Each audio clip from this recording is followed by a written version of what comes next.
Hello, ladies and gentlemen. Today is Thursday, August the 4th, September the 4th. This is the 9th month of the year. And today is Thursday. We are almost there. Tomorrow is going to be the week in review. And we're going to take on the entire week, what transpired during the week, who were the major newsmakers in the Republic.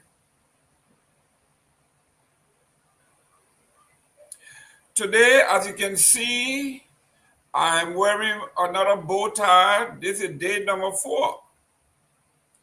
I am deliberately wearing bow tie all this week to irritate one Trocom page out of Minnesota. He picked on the Bassa people that would like to wear bow tie. So I am dedicating this week to Mr. Page. Mr. Page, if you are upset, he said Bassa people like to wear bow tie. I'm wearing bow tie all this week to irritate you, the Liberian men said, to make you vex. So this is day number 4. And the color of bow tie for day number 4 is burgundy. So if you are in the Minnesota area and you come across Mr. Page, let him know I'm chewing his bone. I'm talking about him in public. We have a nation to protect. We are the nation of rule and law. Not only the laws, but we also have a systemic policy that actually make the rules and law orderly. So people say we are the land of law and order. In this, I will go over some of the headlines real quick. It says scrutiny mounts over the Ministry of Youth and Sports on verified at-risk youth projects in Lofa. We are in the modern days where there are cameras everywhere. If you are going to make a claim, you better be ready, it better be factual and verifiable. So the Ministry of Youth is on fire. We will discuss. There is a huge tension growing at the University of Liberia, where the president of the University of Liberia accuses the finance minister for deliberately underfunding the University of Liberia to cause chaos. Today in the paper, we are finding out that there's a lot of questions being asked. Who are those that are sponsoring the student violence in the Republic of Liberia? We will delve into that. And obviously, the organization called CMC has responded to the national or international fracas that happened on the Spoon Network. The CMC as an organization has responded through a press release. We will be discussing that as well. But let me set the premise here. The CMC as an organization, it is very structural.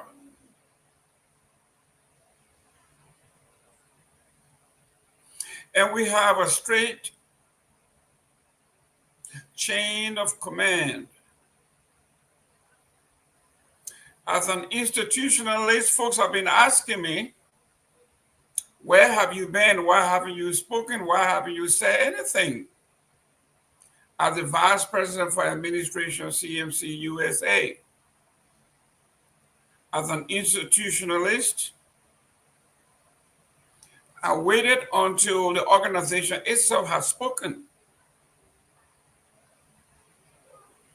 Once the top has spoken, once the organization has spoken, then we can now opine on the press release. The CMC is a new organization and we are all coming on board. We are gelling. We are not where we want to be, but we are getting there. Structures have to be put in place. People have to be put in place. And then we will begin to gel. Let me go to Article 2 of the CMC Constitution.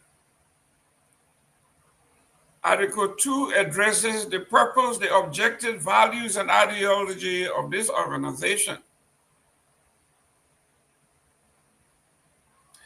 And I want to look at Article 2, 2.1. It said the purpose. The CMC exists to champion systemic, remember I talk about system, developmental, political, and governance reform for a just and equitable Liberia, beginning with us.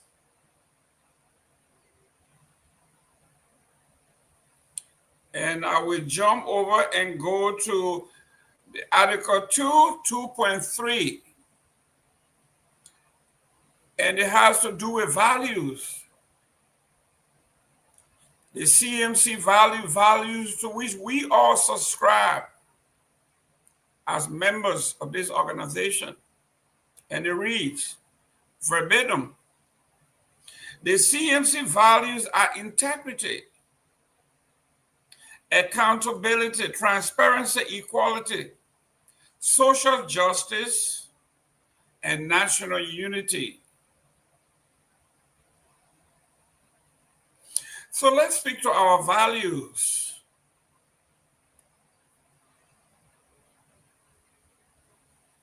Remember, I just read what our values are. The values of the CMC dictates that the organization responds to issues affecting its credibility, integrity, and those things that we value, those things that we hold dear. So the CMC responded.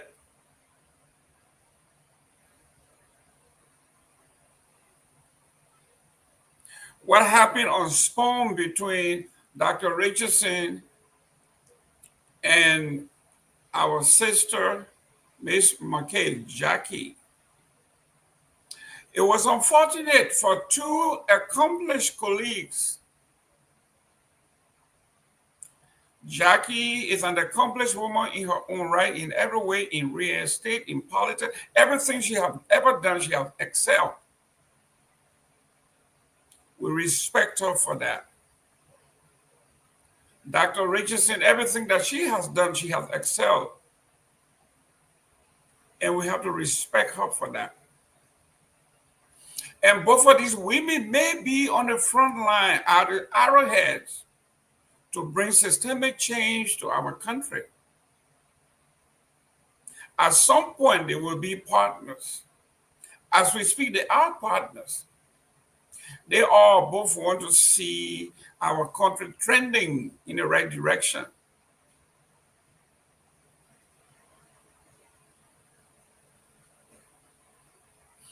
While this may have been unfortunate, that two of our most brilliant and successful ladies were at loggerheads, the organizations have deemed this unnecessary. So on behalf of CMC and the global leader and the organization itself, we have extended our apology to the people to the organization, to the structural system that we have put in place. And those that were watching, those that were listening by way of radio,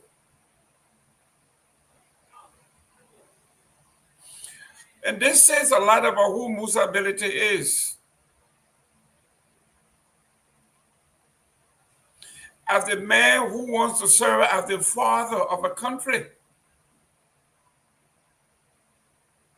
he is not bound by the divisive politics in Liberia. He took a stand when your two children, or when you have children and they are lockerhead or they are in a fight. You call spade a spade and reset. That's what Musa Ability did.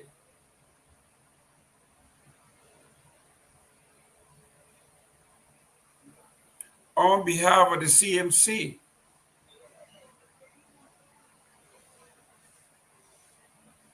we are saying what happened was unfortunate. It shouldn't have happened.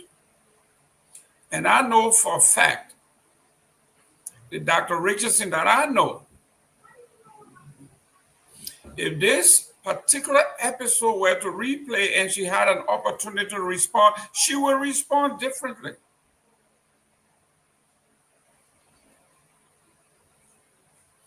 That's what sets us apart from the animals. We are human beings. We make errors, and when we err, we come out and self-correct.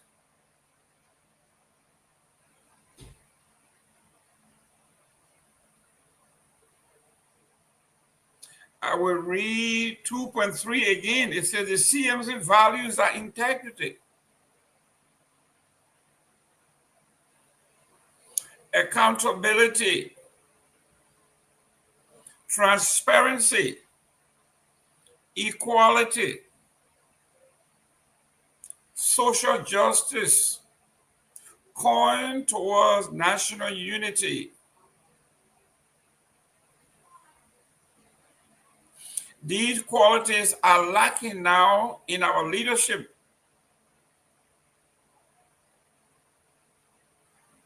Musa Ability and the CMC have shown that they are more toward uniting our nation, bringing people together, as opposed to the Unity Party and Joseph Boakai, who thrives and lives on divisiveness, tribalism, sectionalism, nepotism. This is leadership, and we will have the rest of the guys as they join us to make their comments. Or whatever criticism you have for Musa Ability, this have negated that. Yes, I received several calls, texts, that he didn't go far enough, that hair should roll.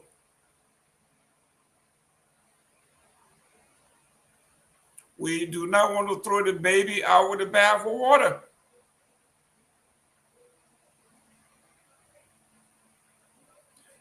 Does the organization have a learning curve?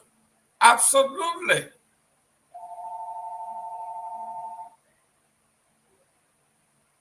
Dr. Richardson is a professor in education. We say they are educational and learning movement. This is a teachable movement for us all. How to engage the public, how to engage even our own family.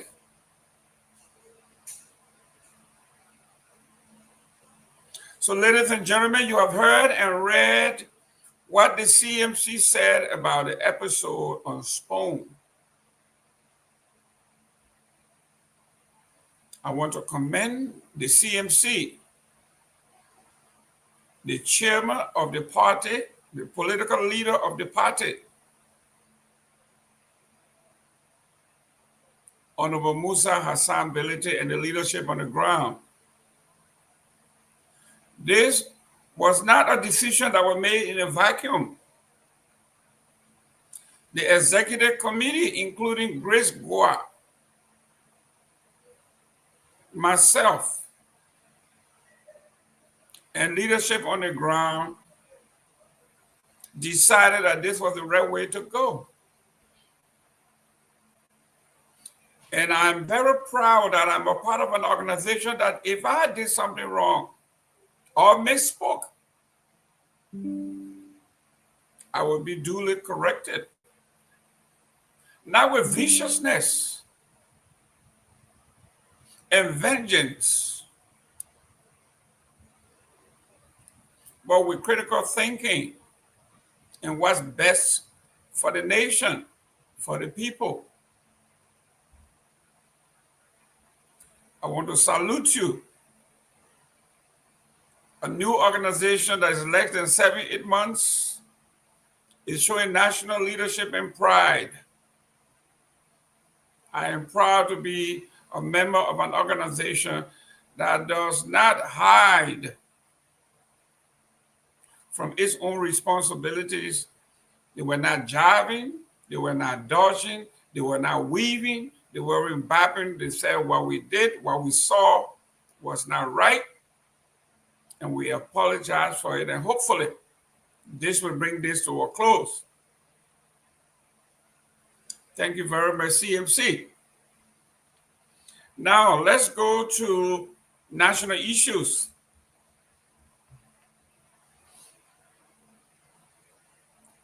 There is this saying, you want to know the character of a man or woman? Give them power.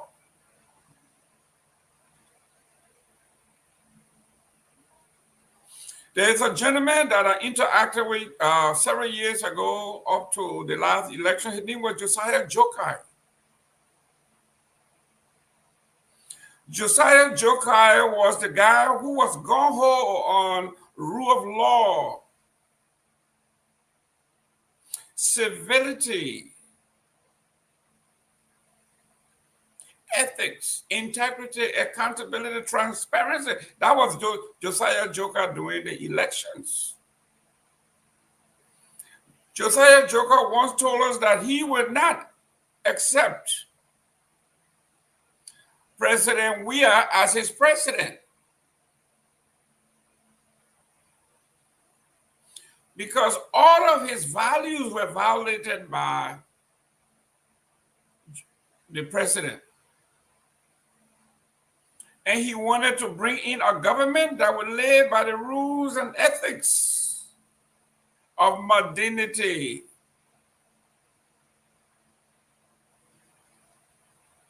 Josiah Joker came into power and he began to fire folks that were busy on their private social media pages lambasting the president or anybody in the administration.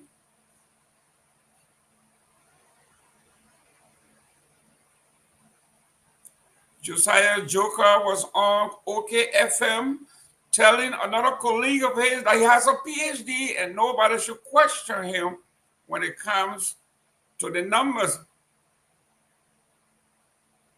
Yet his numbers were way off. So badly way off that even those who came to defend him dug a deeper hole for him.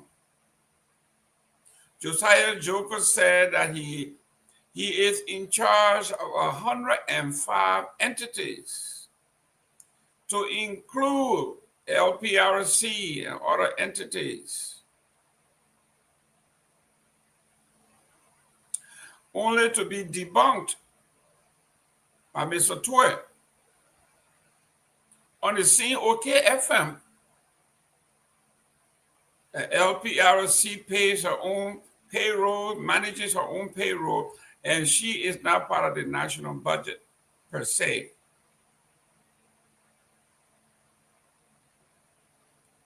Yesterday or so, Josiah Joker and his agency are back in the news.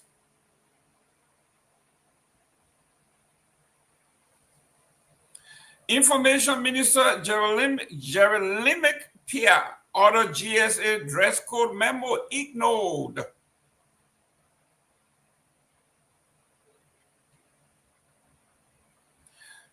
Monrovia, Liberia.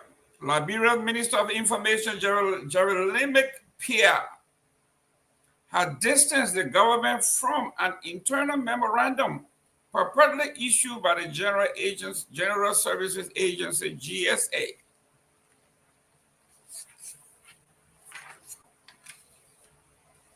Minister Pewee, in response to the directive, while in conversation with Spoon Talk on the Spoon Communication Network, described the document, attributed to GSA as unofficial, and urged the public to disregard it. The memo dated September 2nd, 2025, and signed by Boima A. Soni, Director of Human Resources at the GSA, outlined a list of dress codes allegedly banned on the agency's premises. Can you imagine? These folks are saying, not in the office, but just on the premises.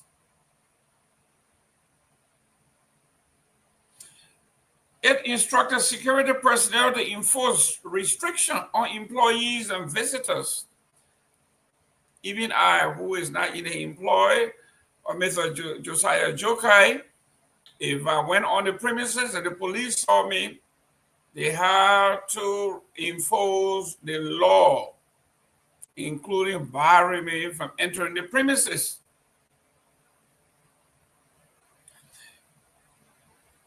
It instructed security personnel to enforce restriction on employees and visitors, forbidding attire such as shower slippers, sleeveless blouses, short skirts and dresses above the knees, muscle shirts, track suits, tight jeans, bushy beard, and even dreadlock, anything that he considered to be artificially grown by men. A bar, you will not enter the premises. And he instructed the security to enforce this strictly according to his rules. The memo reads,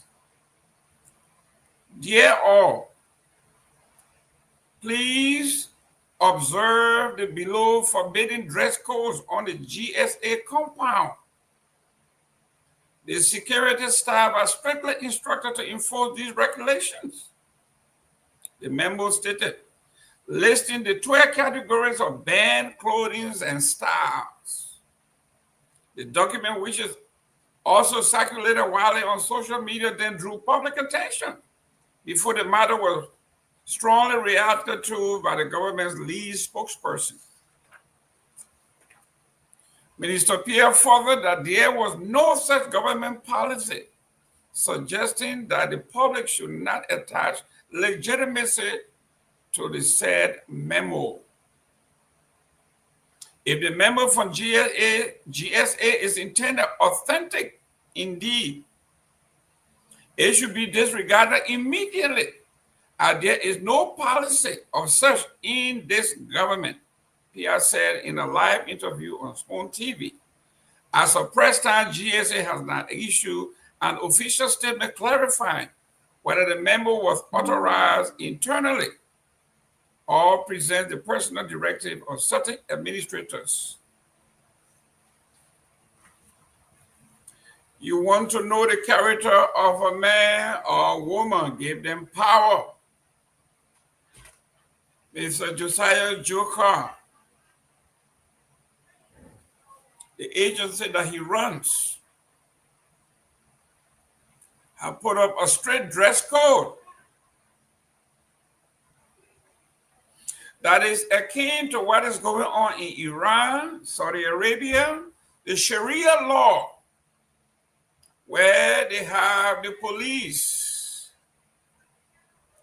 on the go. If your skirt is too short, the morality police at the GSA will bar you from entrance.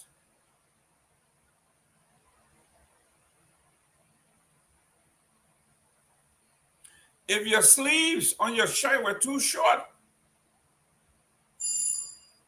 You are not allowed. If you are a woman and your pants is a little tight, you will be sent home.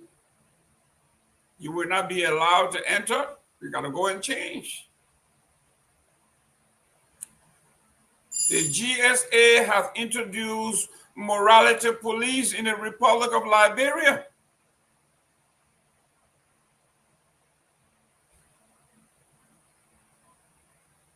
Flip-flop is not allowed on the compound. Open-toe shoes are not allowed on the compound. Not only to his employees, but to visitors. Anybody who is doing business, you are not allowed to enter the compound of GSA unless you met the dress codes.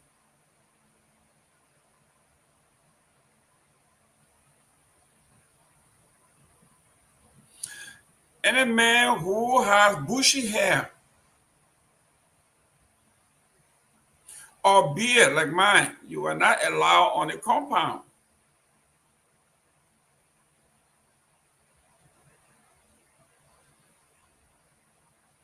If you had dreadlock, according to the memo, it is against natural law. Men are not born with dreadlock.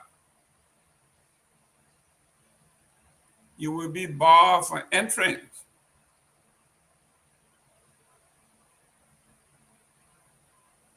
And he instructed the police to be very strict.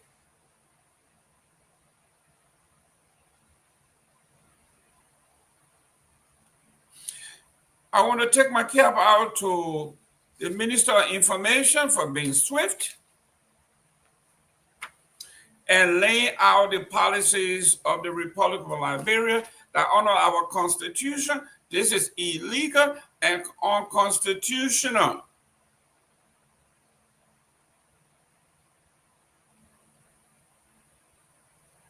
You cannot bar me from entering a government premise or premises that belong to me, for which I pay taxes. At least in these United States, they tell you cannot come into a building shirtless. You have to wear a shirt. You have to be dressed. You got to wear a shirt and pants. The GSA, Mr. Josiah Joker, has introduced a Sharia law. And he has instructed the morality police at the GSA to look out for guys who wear beard, dreadlock, short sleeves, and women who wear skirts shorted above their knee to be stopped and barred from entrance. And if you are a female or male and your pants is a little tight, you are also barred.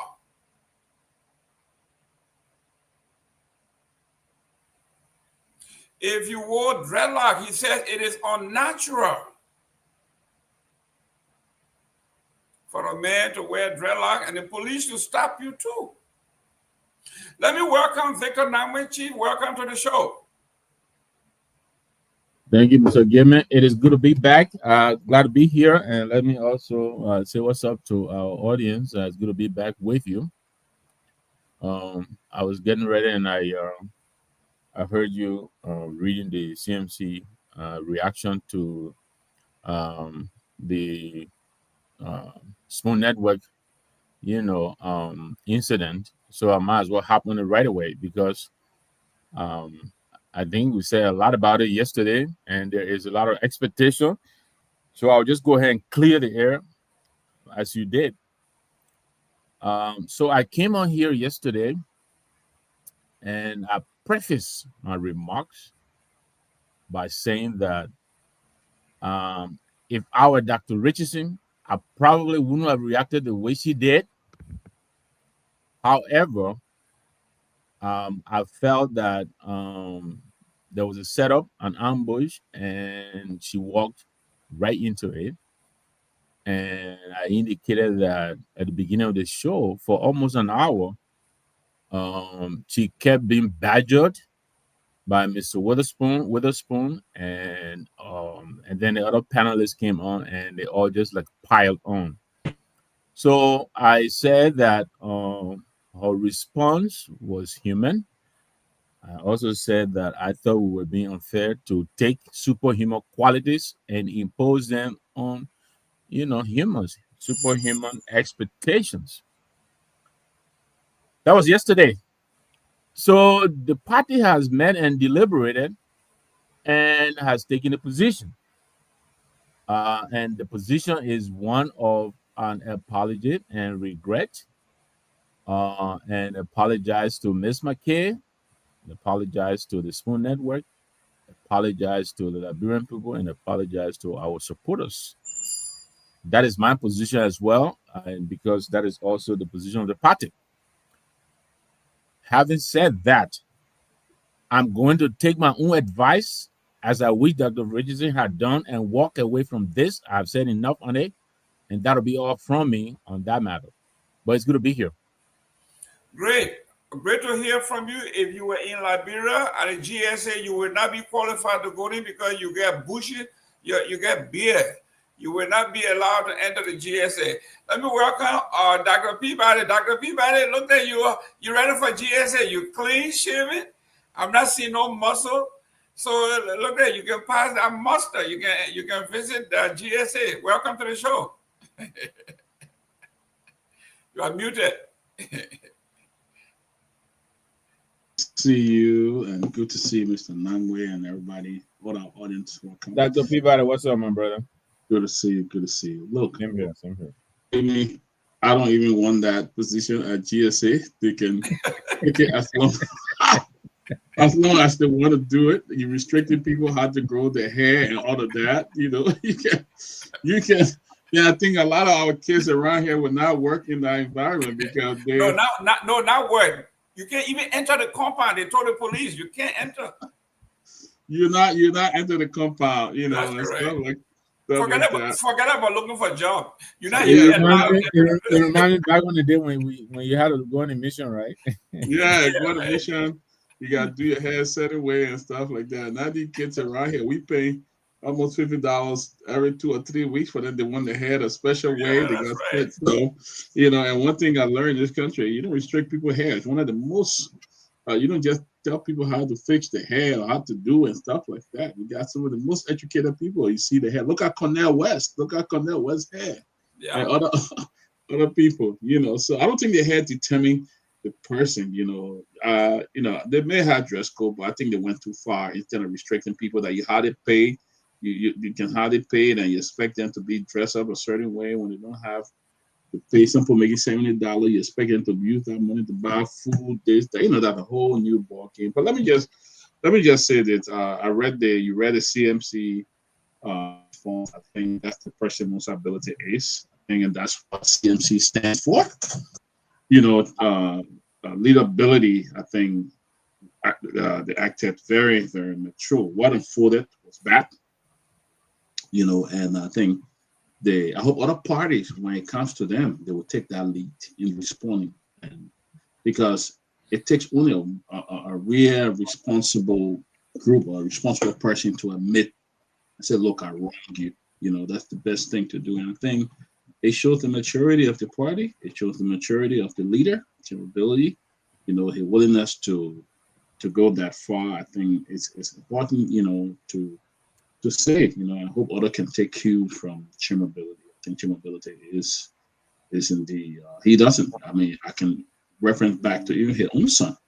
When he had some issue with his son, he said, "The law is the law, my son will face the law," and stuff like that. And he doesn't run away from trouble or doesn't run away from problems. He's the kind of person who will stand there and deal with it. I think Chim ability, we ought to say kudos to him for taking such a decision and bringing it closer to that and let things move on. I think it was the best thing to do. And I think he did it rightly by issuing that statement. That was the best thing he did. I think it was great. So. Thank you. And to my brother, Mr. Trocon Page, I decided to irritate you all this week, so every day I wear a different bow tie. Today is burgundy. So, Trogan, you're going to be upset because the whole week I'm going to be wearing bow tie to upset you. You said, "But some people let to wear bow tie." So I'm going to wear bow tie for the whole week so you can be upset. Listen, This is day number 4. Go ahead, wait, don't tell them Mr. Trogan. Go ahead, I'm sorry. No, go ahead. Yeah, go ahead. No, I want to thank my friend Fix Electronic, a fixture here, for reminding me today is the Eagles season opener. And I told you last night, I'm 8 going to be o'clock. here. I got it written right here. 5 I'll minutes. be You done. got to leave. You got to kick off at 8 o'clock. Go Birds. So it's going to The be Eagles and the Cowboys. Now, That's ladies and gentlemen, if you don't know who the Eagles are, they are the reigning champions of the NFL. That's right. They did something that people have not done in a long time. They brought the championship to Philadelphia. That's right. And tonight we're going to put a hurt on the Cowboys. Let me say thanks to Joanne here for welcoming us and welcoming me. Let me say thanks also to Elvis, my boy Elvis Morris, one of the smartest kids I know. Elvis, welcome. Daniel, is that Duade or Daude? I'm not sure. Yeah, Duade, good guy. Very good guy. All right, Daniel, welcome. Thanks for joining us. Oliver Sacco, thanks for joining us. That's my little son from Ghana. Oliver take care of me when I go to Ghana. He takes me everywhere. He's at the airport waiting for me, and if you ever travel to Accra, I recommend that you meet that little man. Very honest. I was in Accra one time, and this is how I got to know Oliver. I was at the baggage claim. I just got in Accra trying to get my bag, and I dropped $100. I didn't even know. I put $100 in my pocket to go and cash to them. Liberian $100? Please, Mr. Gayman. Ghana is Liberian. Liberian is 1 cent. It's 1 cent. So actually, Oliver, I put that money in my pocket to go to the Forex Bureau and change it to take a cab to where I was going. And Oliver, at the airport, young man, hustling, trying to make it 1-2-1-2, found that $100. I had no clue. When I took out the bag, leaving, he came up to me and said, "Sir, you dropped your $100." And I'm like, "Where you from?" Where you from? He said, "I'm from Liberia." He said, "Oh, we live on the camp." And I said, "Oliver, okay, let's go. Take the bag. Let's go." And since then, Oliver has just been my family was in Ghana in July. He was there. He took care of them. Took care every time I go to Accra. Yeah, this young man, because it was the first time in a long time that I've seen a very honest man found $100. Somebody who didn't even have $10 in the pocket to go home or to even buy food to eat. Found a brand new $100 bill, and his honesty today have earned him a lot. In fact, he's part of our family now. My wife and my daughter just love him. He's part of our family now. I just left him yesterday on Tuesday. He dropped into the airport. That's good, man. That's good. Good man. Very honest young man. There's still very few good ones among us. Yes. Yeah, I might get his number. Usually we go to Accra. We usually, we start in East Legon, okay.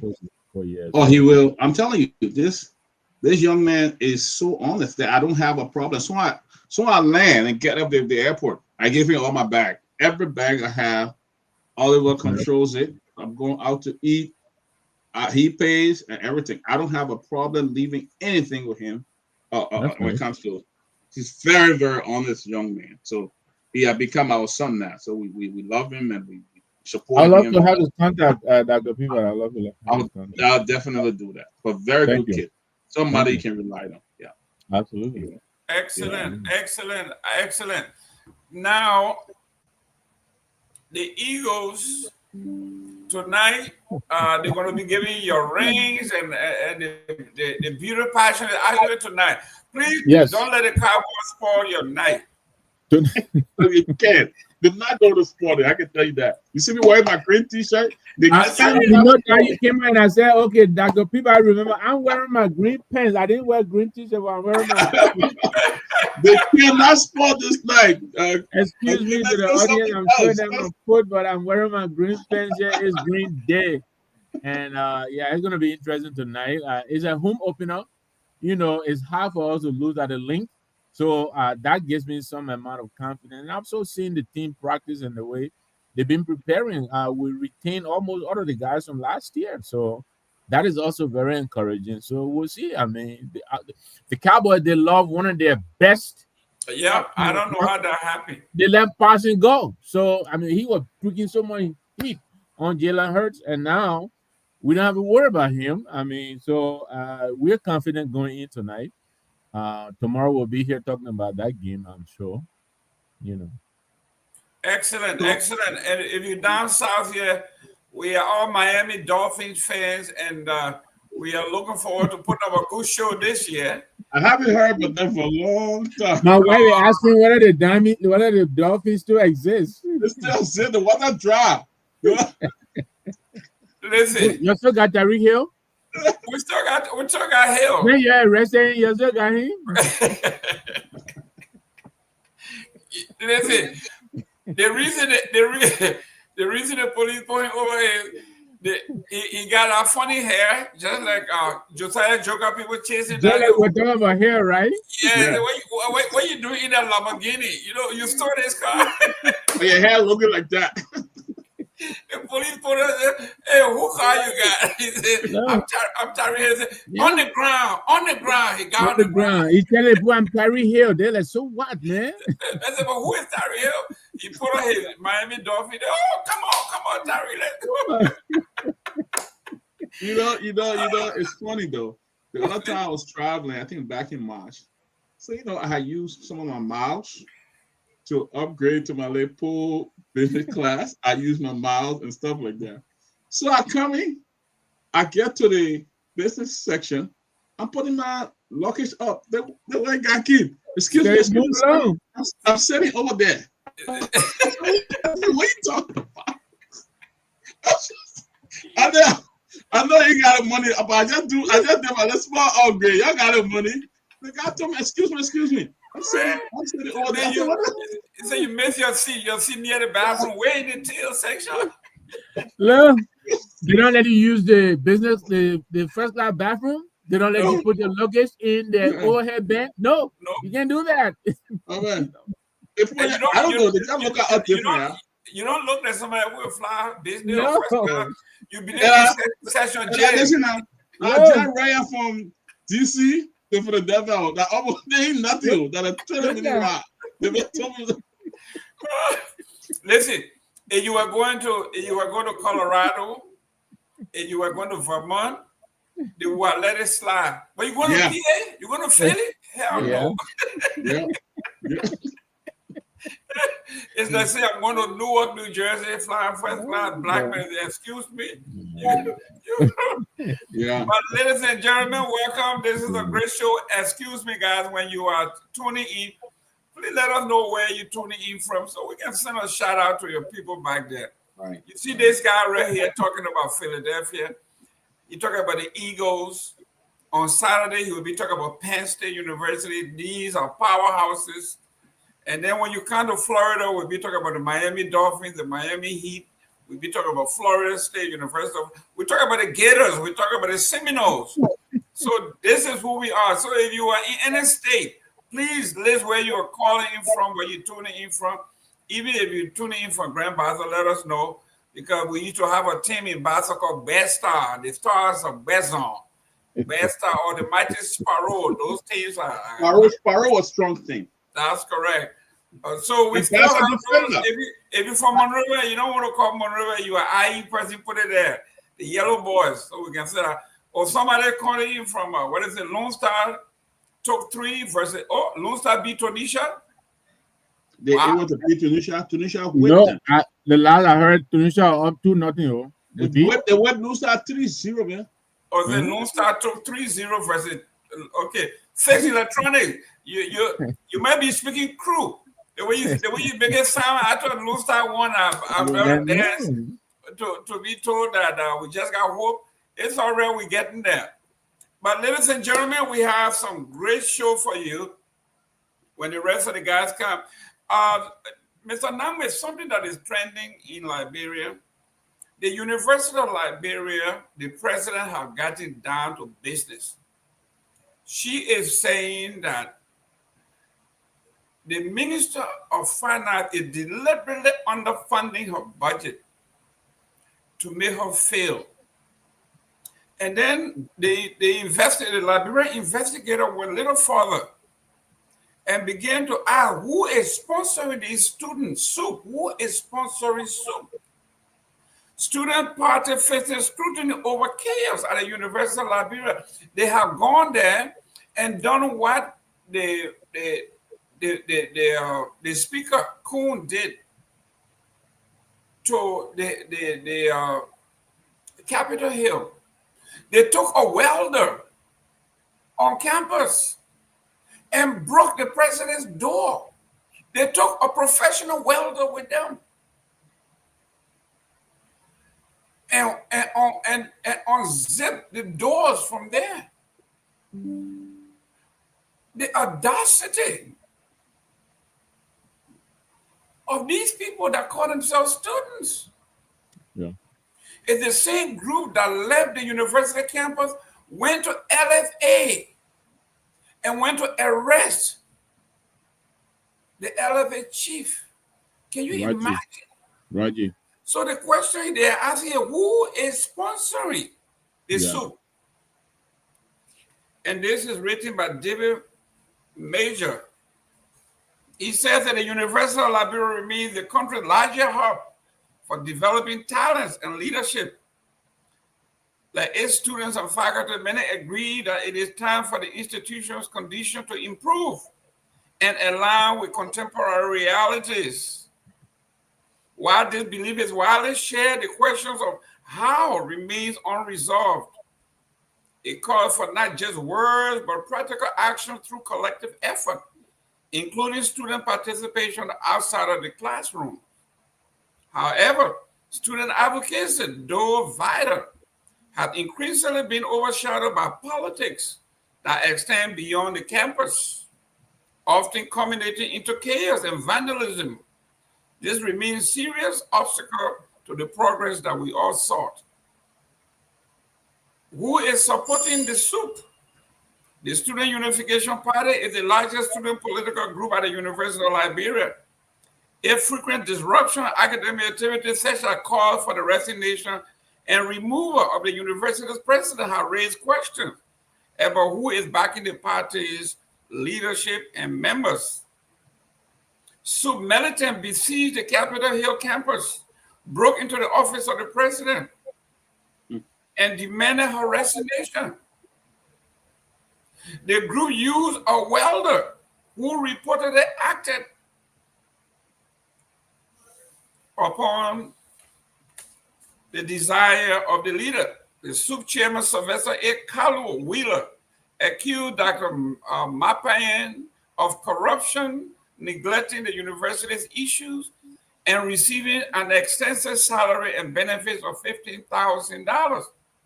However, no evidence has been provided to support the corruption allegations.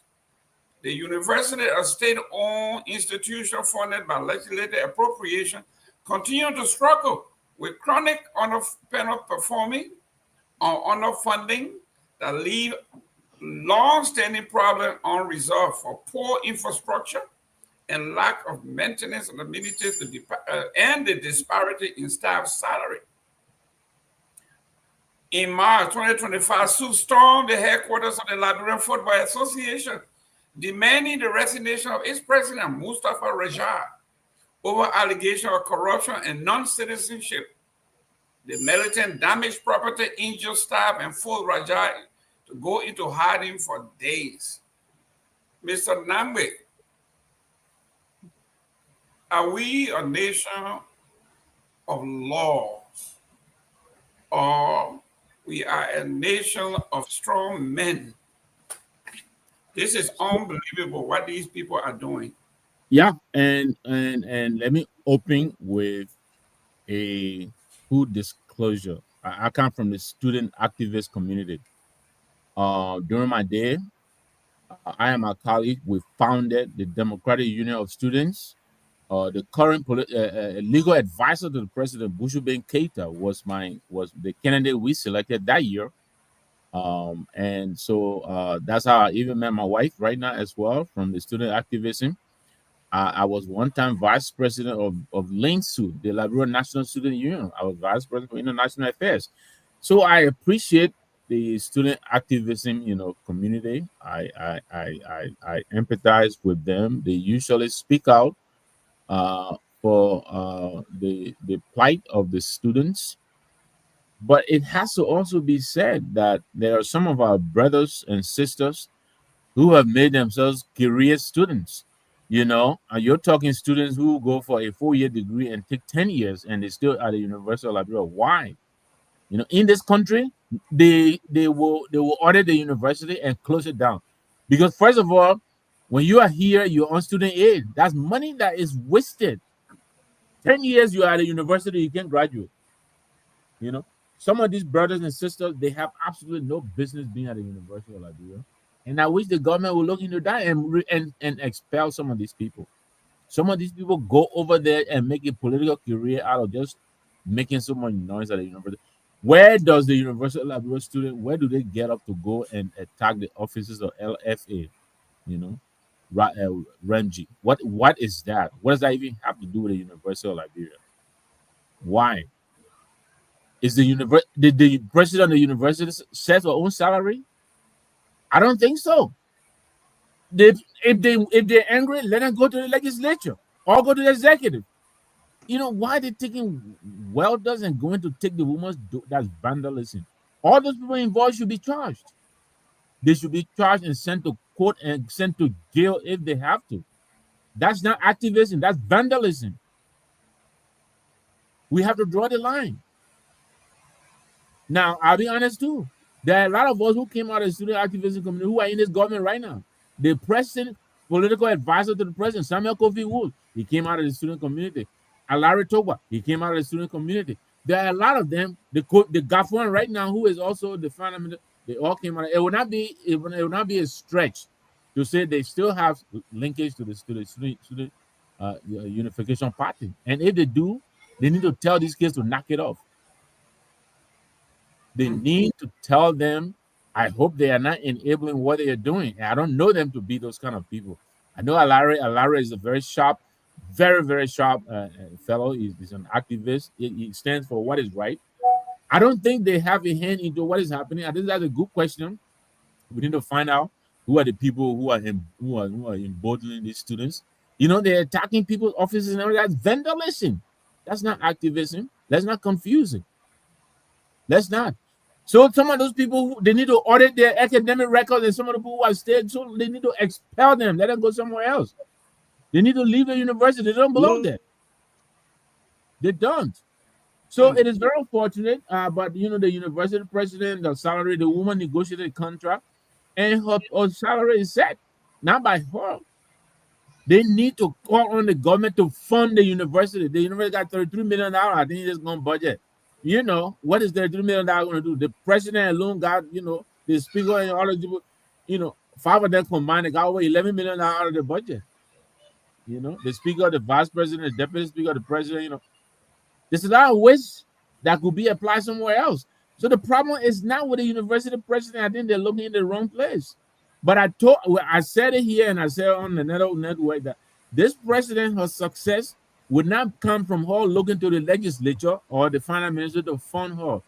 I read her resume, part of it, and she had an extensive background in grant writing. And I said to myself, she needs to really emphasize that, go out there and find money if she wants to do those things that need to be done at the university. If she depends on the government, they are going to suppress her. They're going to cow her into submission. They're going to defund her because what she's accusing Garguah for is exactly what we're saying. If it is true, he's undermining her position at the university simply because they may not want her to be there. And then they send a little action brigade, the student, to go and agitate and remove her because obviously they may have somebody of interest that they want to go to the university. I think all of this is really unnecessary. If it is true, and I really hope someone will look into this, but I maintain those people who have been at the university longer than 4 or 5 years, They should kick them out. They don't belong at a university. Dr. Peabody, it says here that the incident now targeting Dr. Myean have few speculations about who gave UP, the SUP, excuse me, the power to act beyond campus boundaries with such impunity. Where is the police? Where's the law? In this country, the president went into her office and locked the door, fearing for her life, and you bring welders to break into the place to remove the door by force, going for her. That is a threat on her life. Just what Mr. Nagbe have said, Mr. Gayman. This is criminal. This is a criminal offense.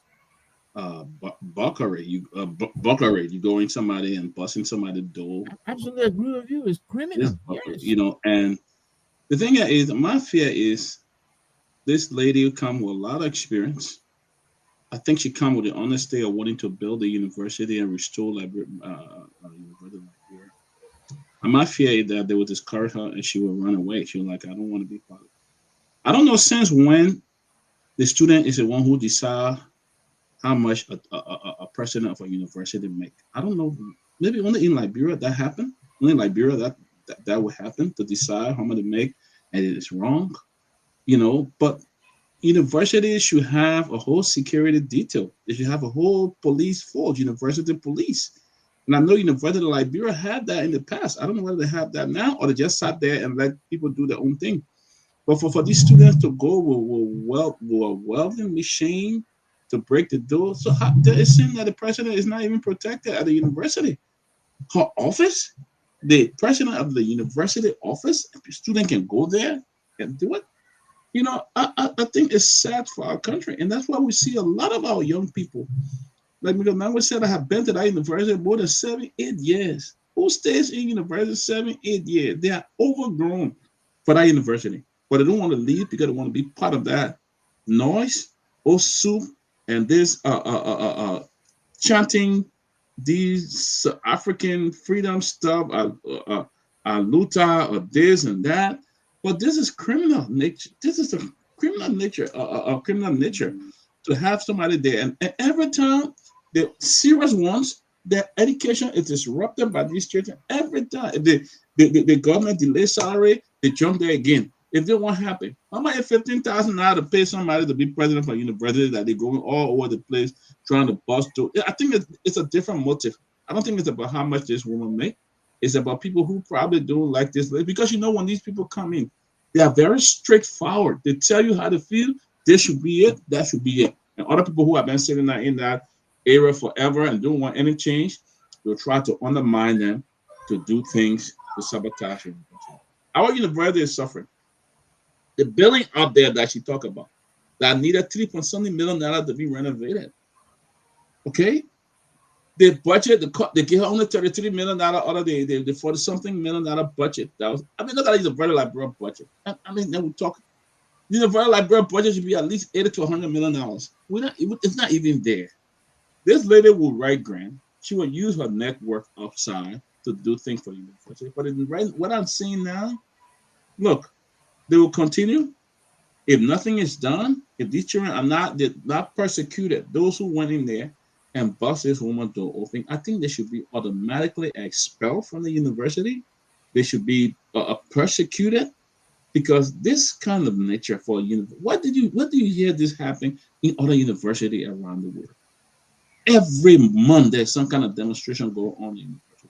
It has come to the point that the children don't even care for school no more. They don't even care. Every one of them want to be in this politics. They want to be seen as some activist or something like that. So the education, they don't take it serious. They don't. If they were advocating for a better classroom, for a computer and stuff like that, we'll say yes, that makes sense. Okay, let government give every student one laptop or 1,000 laptop every new student every year. That will make sense, where they can sit down and do the work. But now, what does SUP have to do with LFA to go there and demonstrate? What does that do with LFA? You say you're student at LU, you leave from there, you go to elephant to go and demonstrate, almost destroy. Every time they get out there and say they're demonstrating, they destroy the very place that will go so Brand after. new. The elephant got a new Yeah. office. They Yeah. destroyed.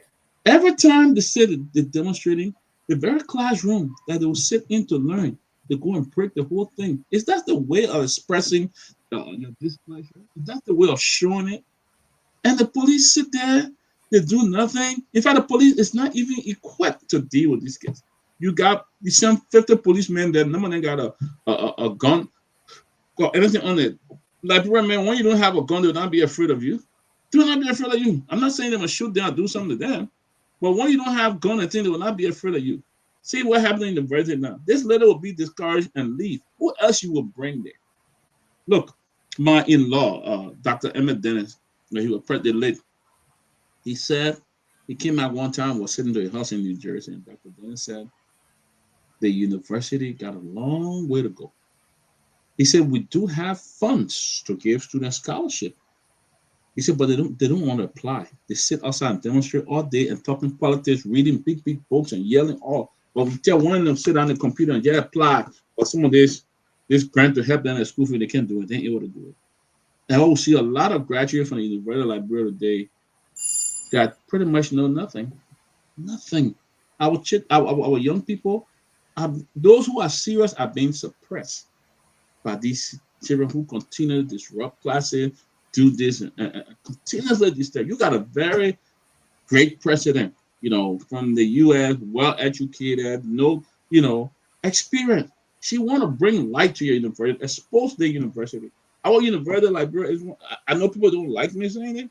It's one of the least in West Africa, and we continue to put it down. The kids that come from LU and go up there and do well, those are kids who are going the extra miles of studying. You don't have dog kids in Liberia. The kids are very smart, but they don't have the opportunity. And then combined with another element who continuously disrupt classes, breaking the building and doing everything. It's sad for our country, and the government don't put their foot out. That they will leave, they will bring their own people in, and they operate the way they will operate. It's sad for our country. Mr. Nagbe, I think this is what the newspaper is saying here. It says sources inside LU told the Liberia investigator that some administrators are secretly supporting suit to destabilize the university and weaken the president leadership so they can bring in their own. And then again, if you look at the national leadership, when Kofa office was being broken into, isn't the same thing that these guys went, they brought welders, they brought carpenters, they brought people, said, break the door, broke the door, took everything that belonged to Kofa and threw it basically in the streets. So then the speaker turned around and installed his own door in front of the whole, remember he installed a gate and said nobody will enter. Yeah. Same scenario here. And then he took Kofa and threw them out. And not only that, Yaga parked in his space. He told to put a drill in Yaga's car. In spite of the fact that he could have towed the car away and moved it, but no. The drilling thing, apparently that's their MO. They got to drill something before they move. I'm getting ready to go to Delaware and drill into Jackson City to get him to get on. Come to the show early. Well, thank you, gentlemen. I'm happy again to be back on the show. The topic under discussion currently is very important. I think one of the things that we are missing in this whole discussion is the fact that over the years, the University of Liberia has been politicized. It has been politicized in such a way that people use the university as a platform to launch their own political career. We have seen that from the 80s, and we saw it during the 90s when we were there, from the 80s when we were there up to the Civil War, and the 90s before we left. The University of Liberia has always been politicized. And now, as you are saying, with respect to that article, that there are some elements at the university who are secretly pushing the Student Unification Party to cause disruption so as to what? to weaken the presidency of Dr. Mapanyang, make her appear weak, frustrate her, and then she eventually leaves the university. And then when she leaves, then they lobby with the current administration, then whosoever they want is installed as president.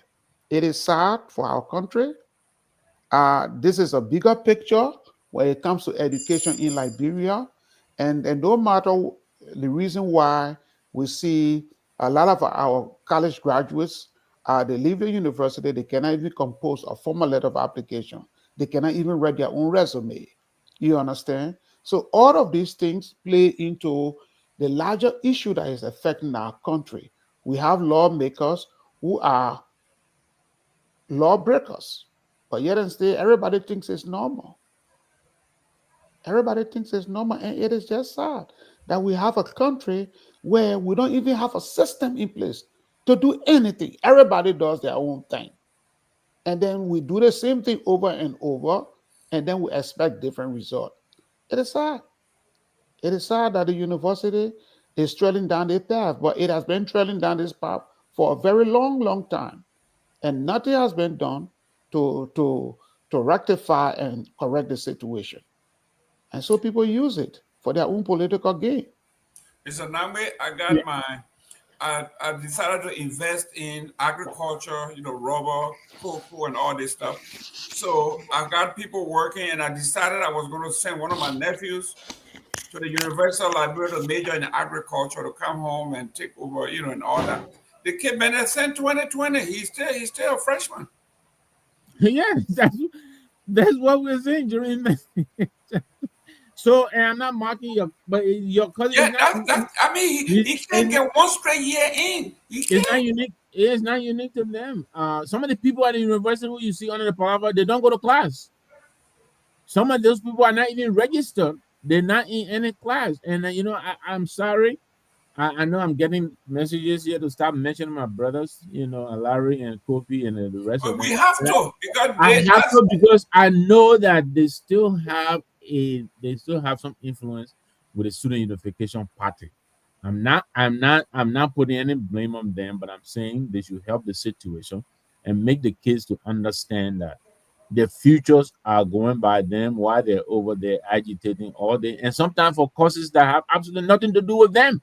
What are they doing with LFA presidency? What does that have to do with the University of Liberia Student Union? What does it have to do with that? Why are they going to the LFA to go and attack it? That's nonsense.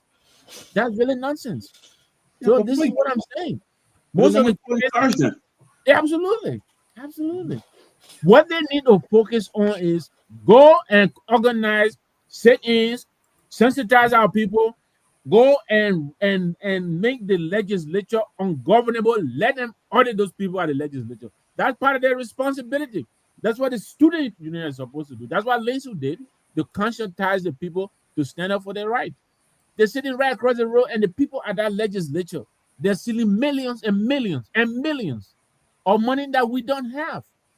And they're sitting over there going to beat on the woman's office for what? For what?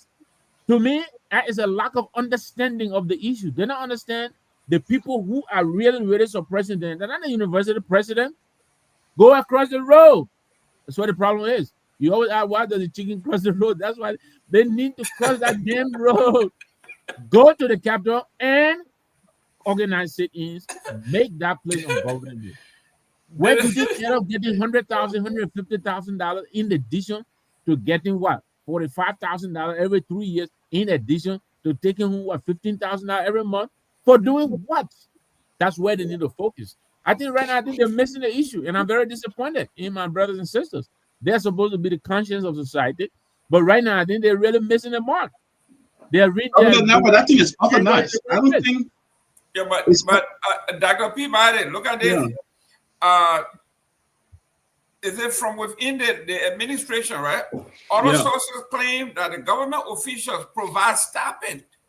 Government officials providing stopping for militants to sustain the unrest. So you got to understand this, Jerome. I know that the people will come in. Let me just say this. Most of the people at the university, look, if it is still the way I knew it, most of the guys over there, they don't have it. Some of them, they 3, 4, 5 in one room. They don't have the money to do anything. And of course, people who work will give them a little something at the end of every month. They do that. I don't think people are, I don't want to believe people are paying them to be agitators. If you say they're enabling them, you might have a point. But it is the reality. Most of the guys at the university, not like you and I did when we have vacation job here and there, internship here and there. But most of the guys, they don't have it. And so they go to the big brother offices, put a little something on there. I hope that is not what is being described. But he says here, it says the one UN administrator would disclose to the newspaper that contracts to disrupt classes have at times been handed to students by senior officials in government, calling this practice extremely embarrassing. Yeah. This is an administrator. I live with Jackson. I grab from Cutler, Jackson grab from LU. Lane deal with that. Yeah, your grab from Cutler, your tip peanut, those guys are unstopping. Dr. Peabody. With a country chewing. Yeah. Can you imagine? Well, and then we got a breaking news here. Mr. Nagbe now tell her why the chicken always cross the road. Now the students will cross the road. That's breaking news. Student cross the road. What's stopping you? What's separating the UL from the capital? Just a small road. Cross the road and go over there. Tell her what you. Go and cross the road. That's what your problem is. Stop going into the. Why you going all the way to LFA? Exactly. Why you going over there? Why? Dr. Peabody, the administration people are saying. The lady said that she said when she came in, she told the administration that she needed minimum to get started, $44 million to get started. Minimum. She said what they gave her is only enough to pay salaries. And she said this is microcosm of the national government where 95% of the budget goes to perks and salaries. She said this is exactly what's happening to me. So she doesn't even have time to settle, to write grant, to go to these seminars. You got to travel extensively to go and get money. I know our president of the university, sometimes they go for a whole year. Yeah. Bring in money. Yeah. This woman cannot leave the University of Liberia for a year traveling. They don't have the money. She's underfunded. So she's accusing Garguah of underfunding, deliberately underfunding her to fail.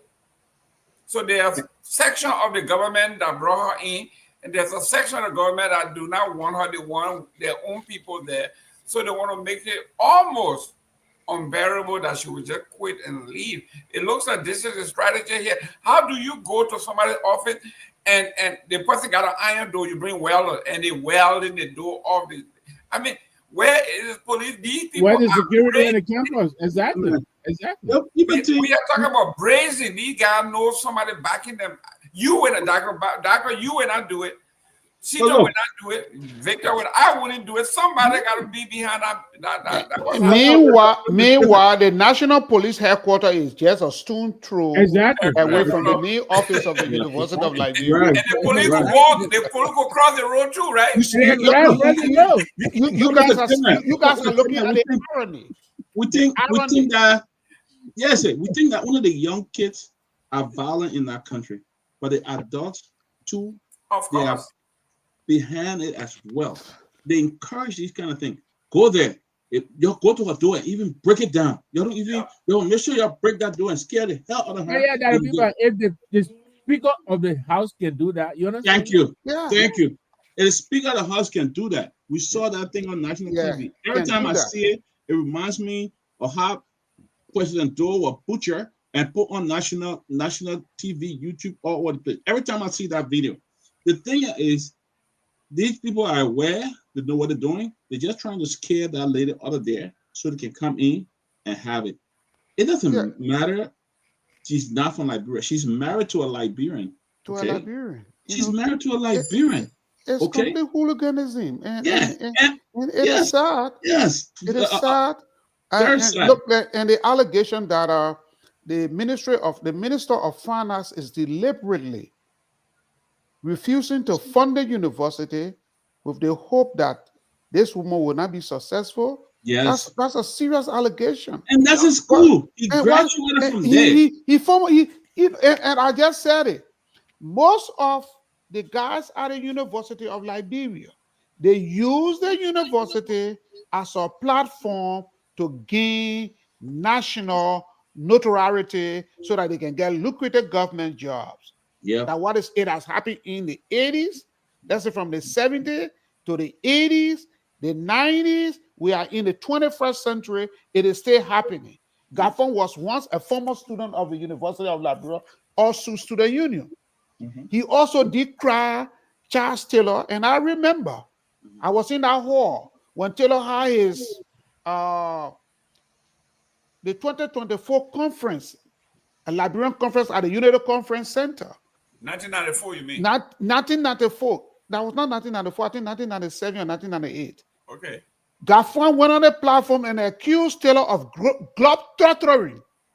He accused Taylor of globe-trottering, traveling around the world without funding the university and while providing basic services for the Liberian people. Taylor took issue with him. Now he's the same person now. He's handling government coffers, making government appropriations, and what is allocated in the budget for the University of Liberia, he's not providing that. That's a shame. That's a shame. If we want to move Liberia forward, everybody has to be committed to moving Liberia forward. But all of these games that they are playing, you know who I blame? I blame the president. I blame the president because it seems to be like he's out of touch with what is happening in the country. Exactly. I think he is. He's out of touch. How will you bring somebody from the United States and lure her to Liberia to serve as president of the University of Liberia, and you just leave her for her to be on her own? Yeah. Really? Yeah. Victor, let's close on this one. But the guy said, the administrator said, there are young people in other countries who by 20 or 22 already have a master's degree. Yeah. But here, our students lose years to protest and shut down. He said, the teachers are paid regardless though. But then students strike. They waste their own time. They are not even thinking about that. Now, you can strike all you want. You can close down university all you want. The teachers that are giving you the support, they're getting paid. They're getting paid, yeah. They are not being teaching you. They are getting paid. And you're overgrown. You come here now. You came here maybe 19, 20. You're 27. You're still freshman. Yeah. But the thing is, kids. That's what it is. And to Jackson's point, I mean, right, just this very few days ago, $2.8 million that Garguah approved. There's no trace of there's no paper trail. You think that $2.8 million that could not have gone to at least refurbish the university? I mean, look at the pictures we saw these few days. The pictures we saw over there, they don't fit to be to represent a toilet. Not to mention the university. It's bad. You know, and that's the sad thing about it. That the people, most of these guys right now in government, they all came out of the University of Liberia. Yeah. You know.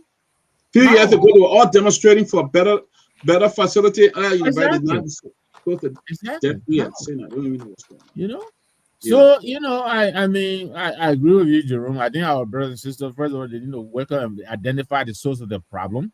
Two, those guys and girls who are calling them, you know, who are behaving like career students, they need to get out of the walls of the university and go and get a life. Yeah.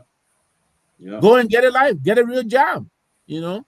If somebody keep you in the university at the end of the month, they give you $50, whatever, what is that going to do for you? Well, Mr. Nagbe, don't you are being used as the means of carrying out demonstration for people who have issue with the government, things like that. Yeah. They recruit them. They're a whole group. They're not just for the university. They are being recruited by people in government. Every time they want to hire you, oh, my man, we got to get soup involved. What they want. When you find it, when they give it, then other children kind of jump on and demonstrate. And if you say so, then kind of explain to her why they went to LFA office. What are they doing at LFA office? Yeah. Why? Yeah. You know? Come on, man. So guys, they kind of segue into our next topic, which is they audit the GAC now. It says the system being put in place by Garguah is a recipe for fraud. This is strong language here. It says here, an audit by the General Auditing Commission has revealed that the Ministry of Finance and Development Planning may be circumventing the approved salary structure by disbursing wages under the grant transfer category in the national budget instead of the standard basic salary allocation to pay, because you remember they had this, they had the structure, the harmonization that President Weah put in place. Now he has begun to circumvent that by paying these people extra money on a grant allocation as opposed to the standard salary line item, and he is being busted. And it says here, the GAC report warns that this misclassification of expenditure creates a recipe for fraud, potentially enabling fraudulent financial reporting if used to conceal over or underutilization of funds. It also noted that management could exploit the system to release additional salaries that do not comply with the government harmonized pay structure. Here we go. The government had planned that they were going to reverse harmonization. Since it's a legal document and it's by law, they cannot reverse it. So what do? They create extra salary bracket under something called a grant allocation to the same people, making up the difference. Dr. Peabody, this is terrible. What is going on with this, our educated class? This is fraudulent. This is fraud. You know, Mr. Seaton just said something. Where's the president? Dr. Peabody, no, I'm talking to you. You can hear me? Yeah, I can hear you. I think Mr. Seaton just said something. He said, where's the president? The president out of touch. You know, President Sirleaf would normally, her credit, she'll review these kind of things. She knows exactly, because she came from that financial background, she would know exactly what is going on, all of that. But where are the advisors?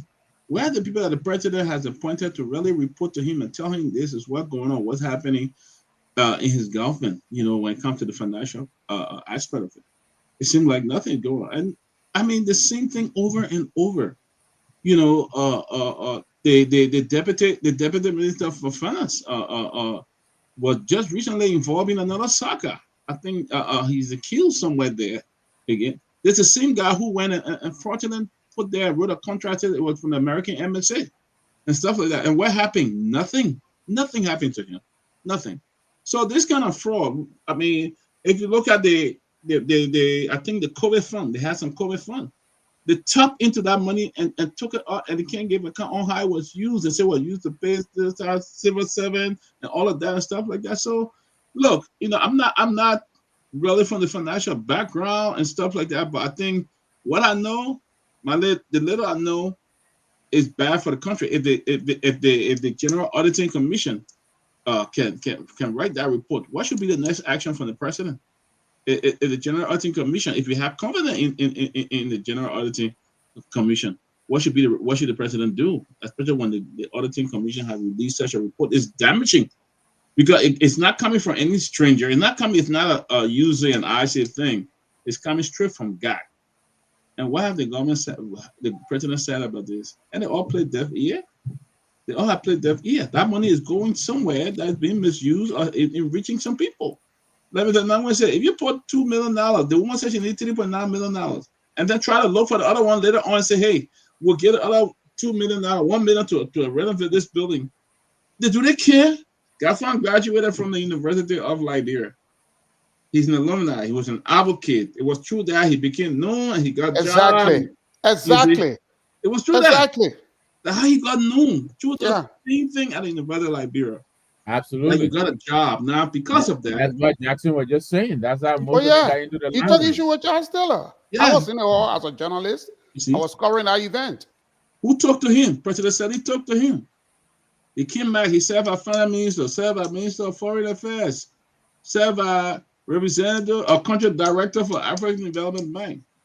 You know, but again, it seems like Liberia, when one person is high up there, we just keep them there. We make them feel that they're the only educated person in the whole country. We make them feel like that. Because in the first place, you shouldn't have even brought Garguah back to China. Put a young mind, somebody who will bring the same old person back and make the other feel like they're not even educated. And that's what we do. We go around, we have a cycle. Those who have been around, have worked in finance ministry, is the same people another government can't put right back. Yes. We bring fresh mind, fresh people who well educated, who even have, in this modern globalization that we live in, who have all the new techniques and things. We won't bring them. We go around the corner. That's why you see a lot. David Fahad stay on National Bank Board.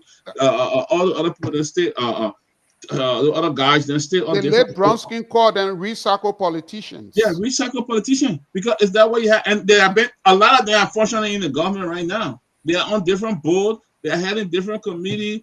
So they are the only one that can come. People that they are all on board still. Can you imagine? All of these people supposed to be at a university conducting research. Yes.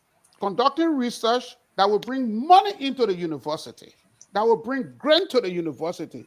And they sit there and they do absolutely nothing. Everything they're looking for a government job. It is sad that we have a 90-year-old former diplomat still working to foreign ministry, one bachelor at large or something like that. What opportunity for these young children that graduated from college you giving me? What opportunity you giving me? You bring all of them back. David Fahad, former governor, what other governor need? All of them on board. Well, I brought all of them back and put them on board. All these people that should be sit that how they can even tap one email or have an email address. Put all of them on board and expect better decisions to be made. And that's what we see going on right now. So this guy will pocket that money, Mr. Gayman. Nowadays, other reporting Liberia mean nothing to the government. So it's just a waste of time, even keeping God. Because when God come up publish the other report, what happened? If you relate to the other person, you'll step on it, it will not even go forward. All those things happen. So it really doesn't make sense you order them for nothing. I mean, how many other reports sitting there and nothing has been done? Nagbe, the audit further revealed that during the fiscal year January 1, 2024 to December 2024, the government disbursed $282,886,300 in wages, salary, employee benefits, compared to $301 million a year before. However, the sample transaction showed that $9,831,000 were disbursed to employees at several government institutions, including the National Legislature, the Ministry of State for Presidential Affairs, Ministry of Internal Affairs, and the Ministry of Finance Planning, the Finance Development Planning, under the scheme called grant transfer instead of the salary code established by the World Bank and all of that. This is why when some of these folks say, I'm going back home to help, this man couldn't have done this at the African Development Bank. No, he couldn't have. He couldn't have done this anywhere else. That's why he ran back to Liberia, knowing very well there's nothing there. There's no law. There's no order. He can do whatever he wants to do. Nobody will hold him responsible. Look at this. Yeah. And I'm not a finance person, I'll be honest. So, but I tell you what, I've heard a lot of guys who know finance say about this president, this finance minister. He came highly recommended. I think he's serving this post before during Ellen Johnson time. We look into Mr. Shuffle. Every year he has Shuffle. Yeah, budget Shuffle. But the point is, he had the opportunity of reflection, of hindsight, see what he didn't do right, and so he had an opportunity to come back and do and correct those errors. But a lot of people really are calling his capability into question, and they don't think he's fit for this job. He should have the pedigree and qualification good enough to say no, and not be worried about being fired. He can always go back to the bank where he came from, the international community. So why is he behaving the way he is? Either he doesn't feel capable enough, or he doesn't know what he's doing. But a lot of people are questioning his ability to run this ministry like they thought he would. Because remember, when he got appointed, there was a lot of expectation, a lot of excitement. A lot of people thought he was coming to bring sanity to this finance ministry, but he's brought all but not sanity. He has absolutely done nothing since he came. He hasn't done anything that suggests anything is being done differently before he got there. He's still doing the same old thing, off budget spending, like you're saying, all these unorthodox categories, authorizing, financing him.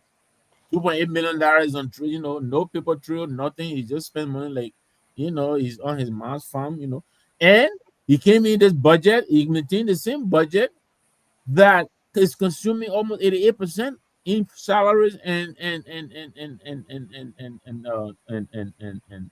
repetition, whatever we call these recurring expenditure, scratch card and gasoline and all of that. 88% of the $880 million is going to just this waste, unproductive. This is no renewable, nothing to be accrued from 88% of the $880 million. It just goes to gasoline, generator, Patrick Honda generator, Garguah generator, scratch car, gasoline, salary. 88%. Only 12% of that budget is left to do everything else. But listen, according to what we are reading here, that 88% is a fraud because they have another whole line item of $10 million to themselves. Exactly. When you add it to the 88, you're talking about over 90%. You know how people to steal that country. Yeah, can you imagine? And now the legislature is calling for a recasting of the budget. Yeah, because they have already spent what was appropriated for them. They're looking for new sources of funding to Can you imagine that? Some of them have already gone to Lebanese people and credited 5-6 months in advance. Yeah. And meanwhile, our people continue to languish in abject poverty. And the university student going to LFA office. Yeah, the university student going to instead of going. Well, they got to call for a recap. Instead of going to the Ministry of Finance, demanding the Ministry of Finance to fund the University of Liberia, they go to the office of the LFA. The question is, what is the motivation? It's a distraction. Look, all the person supposed to take the source of where your complaint is emanating from, that you're supposed to take your complaint to pressurize the Ministry of Finance to adequately fund the University of Liberia. You say you're going and ransacking our building and put everybody there on a threat saying you want to be hooligans. You understand? And because that's what the country thrive on, hooliganism. Since you want to be hooligans, you go to the Ministry of Finance. Yeah. But and what they don't understand is you vandalize the place, the little $2 you have in the bank, they're gonna take it and fix that place. Exactly. And your resources still going to different. Oh Jesus! They're drawing down your resources. All right, guys, we got somebody on the line who want to talk about the university issue. Go ahead. Let's go. Introduce yourself. If you're not Kehleboe, I'm getting off the show. You can hear him? No. No, we can't hear him. You can hear him? No. He's not audible. Sylvester, hold on. So let me call you right back. The ambassador? Okay, Kehleboe, I apologize. I'm staying on the show. Myean, okay. I think I got him now. Hold on. Okay, Myean, if you need back, let's take some calls. I know you got let's take the call from. Okay. Near progressive.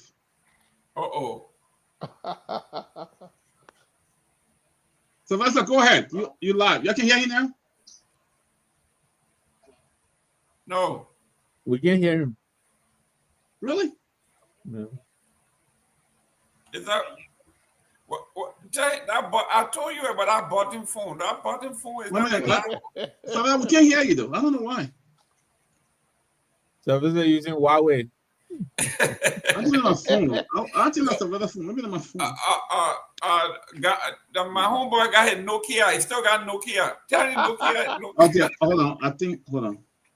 I think we should be able to hear him now. If you ain't hear him now, then I wonder his phone. Motorola. Huh? Hello? Nokia. Okay, I got him. You got him, right? Yeah. Yeah. Is it hearing now? Yeah, he borrowed somebody's phone. Okay, go ahead. Computer was my fault. My computer was low. I just turned the volume up. Yeah. Actually, Your name and where you calling from? I'm Pewee Sylvester. This issue with the University of Liberia is a very critical situation on a serious note. And the reason is a deep quarter, like a court. And I think it will have to stop if the country, the only state university will have to move forward. And the guys, the militants, will refer to the militant will refer to certain people as veterans. They won't go to God because God's a veteran, right? And the unfortunate thing about the current government, and that's the reason I think the unfortunate situation is that most of the veterans and the also veterans or the university veterans, they are very close to the current president. The National Security Advisor is one of those that the militant go to for consultation. They will receive something they call Soya Fanta militant support from him, the particular man called Kofi Bush. The current Minister of Finance is a major veteran that the student community do respect. And I'm going with that. And the current information minister is super university needs is cash flow, their cash flow. That's the need. So listen, why would the university students be attacking the current University of Liberia president? Certain people in government, this is a big thing here. It's unfortunate that you have the National Security Advisor, the Minister of Finance, the current Minister of Information. Come on. We need to understand this. When Kamara was basically Minister of Finance, this thing is not veteran of the University of Liberia, but this didn't happen that way. It was broadly under control because most of those guys that they knew that would talk to those students, they had them under control. I know the rest of the story.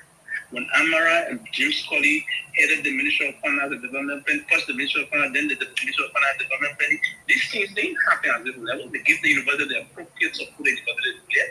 But why would you attack a woman that left her country to go and sacrifice to their structure the University of Liberia? Listen, we all went through that phase. Mr. Nagbe said, Mr.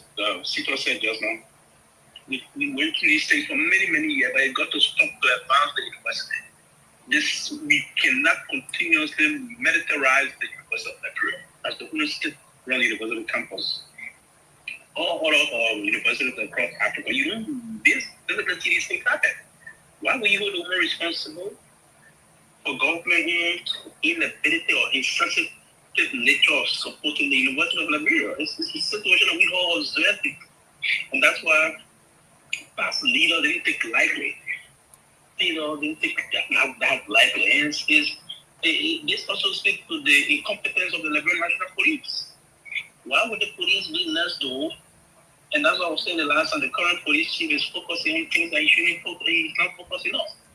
Right? Going and using, you think the teach software tools remove. I mean, it's a serious situation. If there's certain people in the government that are very lacking the student community, that don't want to see the current university president there. They're going to push this, they're going to be triggered, she got frustrated and resign. Now, the only person that can stop this is the president. The president will have to be very definitive and take a kind of a decision that will be straightforward. Mr. Finance Minister, I brought this woman to support her. If you cannot support her, let me know. I will bring someone that will support her. Period. Or you don't have to say that. Instruct him to pay the university money. If the money is not paid, the student will riot, will use that as an instrument. And guess what they're doing? They're trying to unfund the University of Liberia, and they will use the students as a springboard to destabilize the activity of the University of Liberia. That's it. The students themselves, the activities being stalled because of the way people are operating. It's quite, Jerome is a systematic thing. I'm telling you this. Those officials I just named to you, these are people the student respect and the student will have consultation with them. Listen, most of the students that were involved into these things, they have communicated with these officials. They refer to them as veteran. That's a change. Veteran. We need to stop these things. It's wrong. It's unacceptable. The university will have to move forward. It's not all the time you will do these things. You saw close argument with life, the stool tooling and all those things. I mean, it's just sad. So I just thought and we all went to the university, graduated from the university, but we cannot, we cannot continue this way. It's very unfortunate that the student, the militant thing, we all did that before, but should it continue? I think it's not, but it was the kind that we instead of being militancy and all of things, intellectualism should be the hallmark of activities at the university. Do programs that will move the student forward. Pay the money. But the people don't find the means to pay the money. Government can do a lot of things. If the government cannot find all of the money, you're just recently in China. And you see, there's a problem about having president that don't want to be very, very thoughtful in terms of advancing your agenda. What Madam Sadiq did when she was about to expand the more program for the university, she went to when she did her first visit to China. When the Chinese president even visited, one of her demands to him, he said, hey, we just came from war. We have some problem. We need the expansion and the renovation of the federal campus. The Chinese government committed $35 million to do that. How you see today, you see that happen. She knew her rapprochement as the president, and that's why the president, he was just in Japan. He should have contacted some of those institutions of bilateral means to say, hey, we have our university level, we're struggling with some support. We need some backup for what the government will give. We need some backup. Trust me, you have some bilateral institution. We have some powerful countries that we have a relationship with. You can get that support. Do all the major projects of some multilateral institutions like the World Bank, the African Development Bank. They will understand that we need to be very creative in terms of getting support. If you only rely and depend on the government support, the government of Liberia alone will do that. That's supposed to. Now, one of the things that's also causing problem for the University of Liberia, it is the way that we change the policy change. When we administration came in, we changed the system of tuition and fees. Now, Jerome and everybody here, tuition and fees were generating close to $10 to $12 million for the University of Liberia. Fees paid by students. When the real administration was doing that, it brought some serious gap to the university. And that now government will have to pay a lot of money to free tuition. So that's the problem. If you bring certain policy in place, now the current government now is trying to study the same. It's not with this situation, but you can now reverse that. It's going to be a difficult thing to do. What can you do now to ensure? Because you need to have buses for students to commute to and fro to the federal campus and other. I think the native campus, the community between the main campus, Capitol Hill, and that up and down. The St. James campus, I think they have about 4 campuses with you all. I mean, so there's this challenge. We need someone now that will be more advanced in terms of bringing a structured policy, a real major policy prescriptions that will gear towards salary payment. And as you said something about retiring people that have been in the university for a very protracted period of time. How do we remove those people? How do we also focus on the ghost name? And I bet you, the university got a lot of ghost names. They got a lot of people that, some of them have been gone, went back to our ancestral land, they stay on the payroll. So there's some level, deep sense level of corruption in the university. We'll have to review that, remove people from ghost name, and reduce the staffing level. There's huge. One department, so when you have 15, 20, 25, some of them not doing nothing. They hire them, relatives will hire them just for taking pay. In one department, so you have 15 staff persons.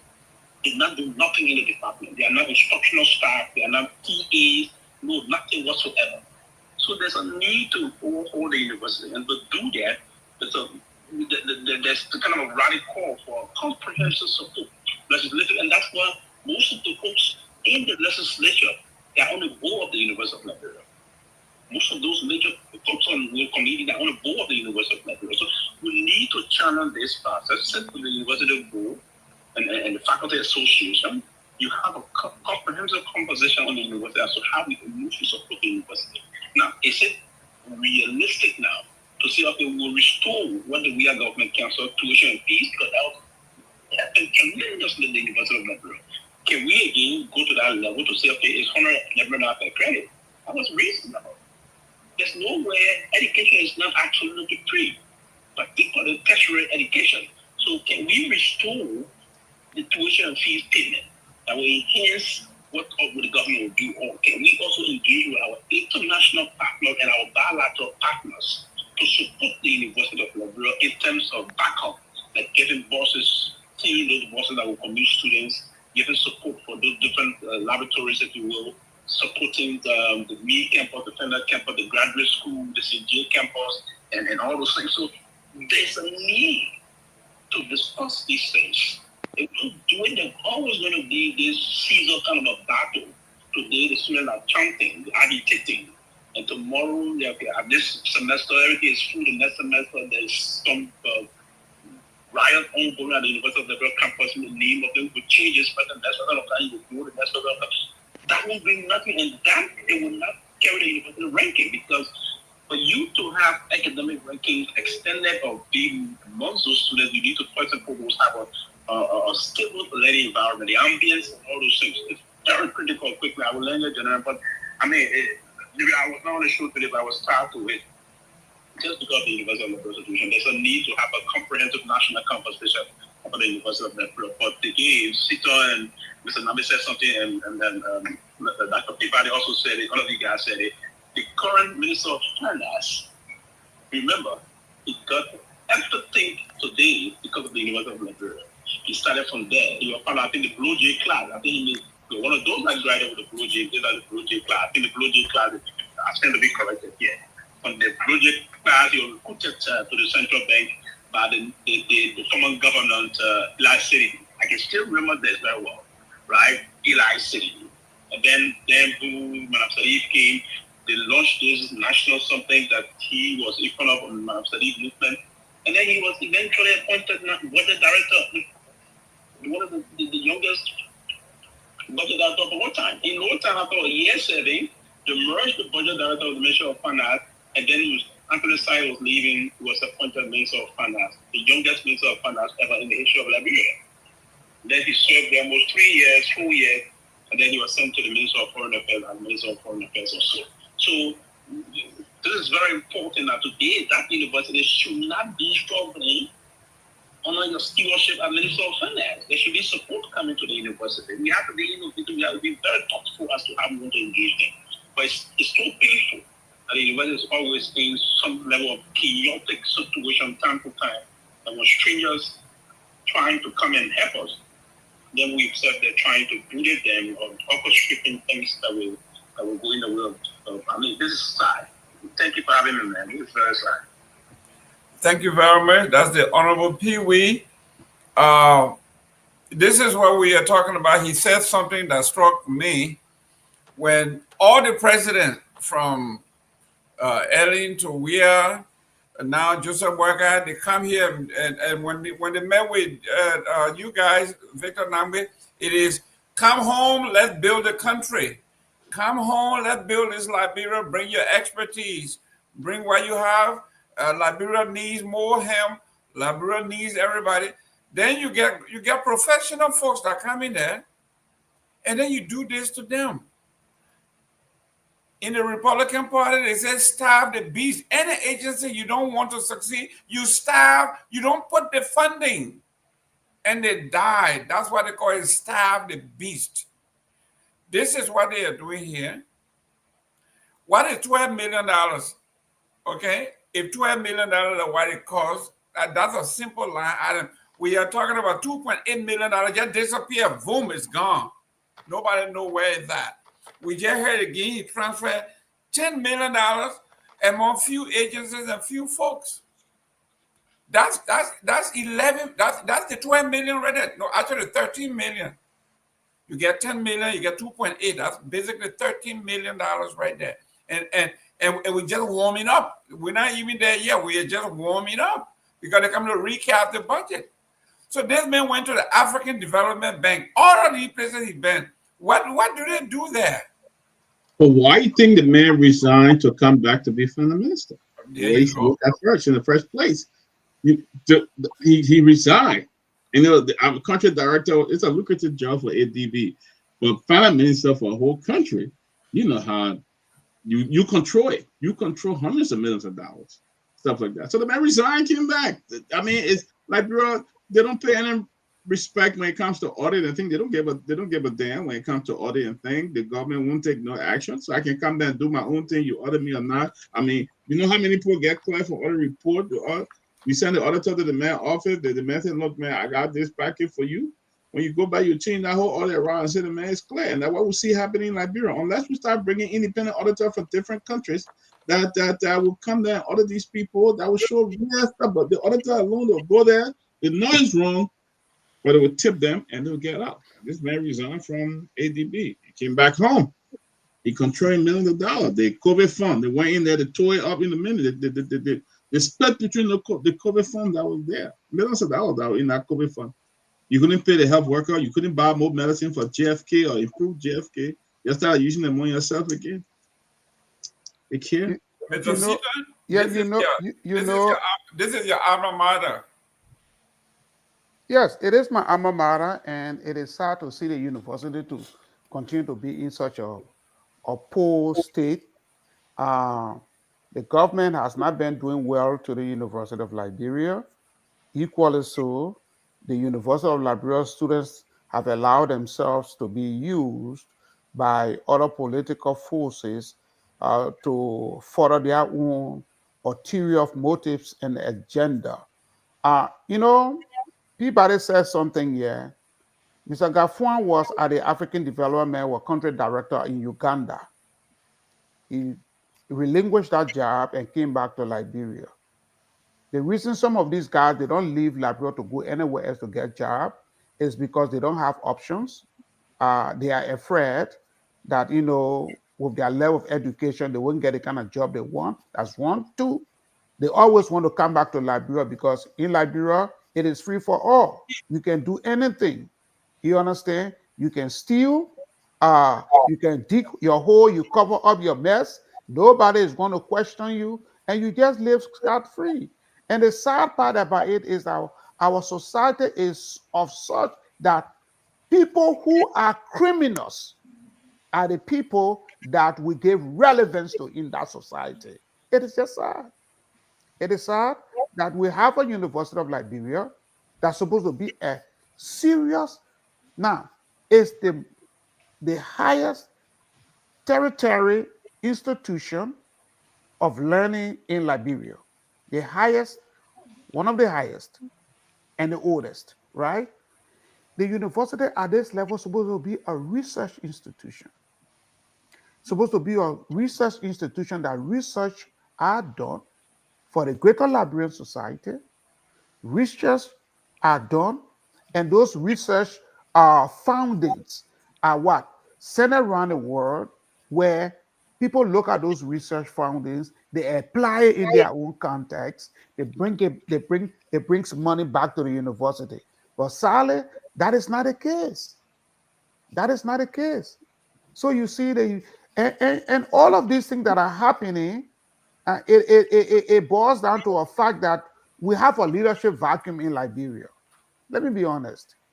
If we had a good leadership, all the nonsense that is happening in Liberia, including the University of Liberia, will not be happening. Let's be honest. Mr. Nagbe, your alma mater doesn't look good.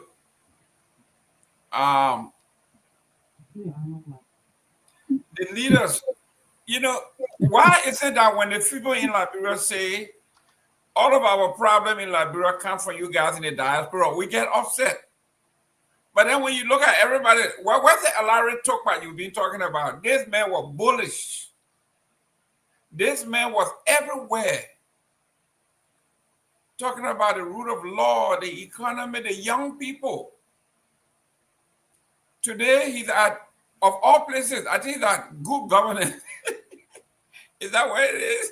Yeah, you know, the argument. Yeah, sorry, Dr. Peabody. No, I said, what about Coffee Woods? Yeah, you know. Let's go one more. Your whole boy, Alaric Tomalin, was the militant. Yeah, and you want to kill anybody they used to call themselves comrade militant. He's at a good governance. Can you imagine somebody working at good governance? So the argument can be made that Alaric them, even though they're in the They come from NDC. They're non-UP, they're not the mainstream UP partisans. So one may argue that the influence on decision making may be very limited, but then the question will be, then why are you hanging in? Why are you hanging on? I mean, if you can't make an impact, then you may want to get out. Otherwise, you become an accomplice. I'm not even sure if Larry has not been replaced. I got to check that because there was a recent announcement made at the Good Governance Commission. But the point is, and Jackson is right. Samuel Kofi, who is right there in the president's office, Anthony Cassidy is right there in the president's office. So there are a Exactly. number of them who are in very close proximity to the president, and it has been reported that a good number of them do exert a lot of influence on the president's decision making. So the question is so legitimate. So the point I'm making is we can't paint all of them with a broad brush because not all of them are in the position to actually affect the president's decision making. But notwithstanding, there are a few of them who are very close to the president. And some of the names we're calling, these are guys who agitated yesterday. Some Anthony Cassidy and I we work in Lane together. I think he was one time president also. So Yeah, that's correct. That's correct. Yes. So they understand the problem very well. They understand what it means to eat grumpy and go to class, grumpy with bread and drink water, or to eat gari with coconut and go to class. They understand these things. Or to eat a mommy pepper. We all ate that. They understand these things. We don't come from those backgrounds that are out of touch, like Dr. Peabody. No, Dr. Peabody, that was a joke. I got the old school. I eat breakfast more. Exactly. Thank you very much. So, but the point is, they understand the problem. They know what it means to struggle, not to have. And for this to be happening under their watch is just really very confusing, and it's just really sad. I mean, look at the university. Most of these guys, that's one thing that's undeniable. Most of them we sat down right at the University Student Center, or we're in a dormitory, or sitting down and discussing how to improve the country. Under the Palava house. Exactly. So how is it now that they're on the other side and things are even getting worse? I mean, look at the university. If you look at the university, you can't even take your pigs in there to, you can't raise your because the mold that place is not suitable for habitation. How is this happening under their watch? The legislature in this last budget, they asked for $3.6 million to conduct hearing. They said no. At this point, they gave them $17.9 million, a difference of $13.6 million, and the university needs only $12 million. Jesus. Where are our priorities? These are the things that are very difficult to understand. It's a game. You get in there, you get indoctrinated, you get inducted into the game, and you all become a part of it. I mean, there's no other excuse I can find. I hate to say it because I really love these guys. We're all brothers and friends. We live, we still on together. We understand, where we all came from. But for them to be sitting in this government and this is happening, it's just really very difficult to understand. I'll be honest with you. Very, very difficult. Dr. Peabody, you gotta give it to the Liberian people when you and I get on the ground and say, oh, then I come back again. Yep. They working in nursing home. They over there working the group home. They come here and they want to come make a killing. Don't they have a point, Dr. Peabody, that it looks like there is nobody that I can count on that say they left from here, went over there, and made a change that the folks can brag about. It just doesn't happen. What don't you think the Liberian people got a point that when you go to Orange Grove, man, don't listen to that man. He over there, he doing this, he doing that. And we prove them right every time, Doc. Yeah, we prove them because we go there, we change. You're very low. I think hold on one second. I don't know what's this computer. I need to change it now. Can you hear me? Yeah, we can hear you now. I said the you didn't turn on the volume. I hope you didn't forget to turn on the volume. Yeah, I put it on. But the thing you're very clear now. You're very clear. All right. But the thing is, the Liberian people, when we go there, we see a new atmosphere, a new weather. We see somebody sitting there with a driver, with security. Everywhere he goes, he got 2 or 3 people behind him. You got one person holding his bag. We got a driver. We got cook. We got everything when we go there. We want to form part of this new life. What we just going to sit there and do nothing? So we jump into it right away. We want to live that kind of life. We want to have 2 new young girlfriends and buying them cars and buying them a home. So they go there and they get into this and you see them moving around. It requires money probably that you don't have. So you have to go the extra miles to live this life. So you get in there and the first thing, somebody come and show you a 50. Well, somebody told me one time, said, Peabody, you have not seen money in your life. He said, you're a small ball.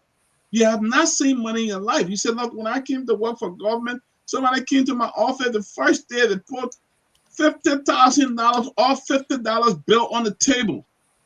He said, I could almost pass Peabody. He said, I'm telling you.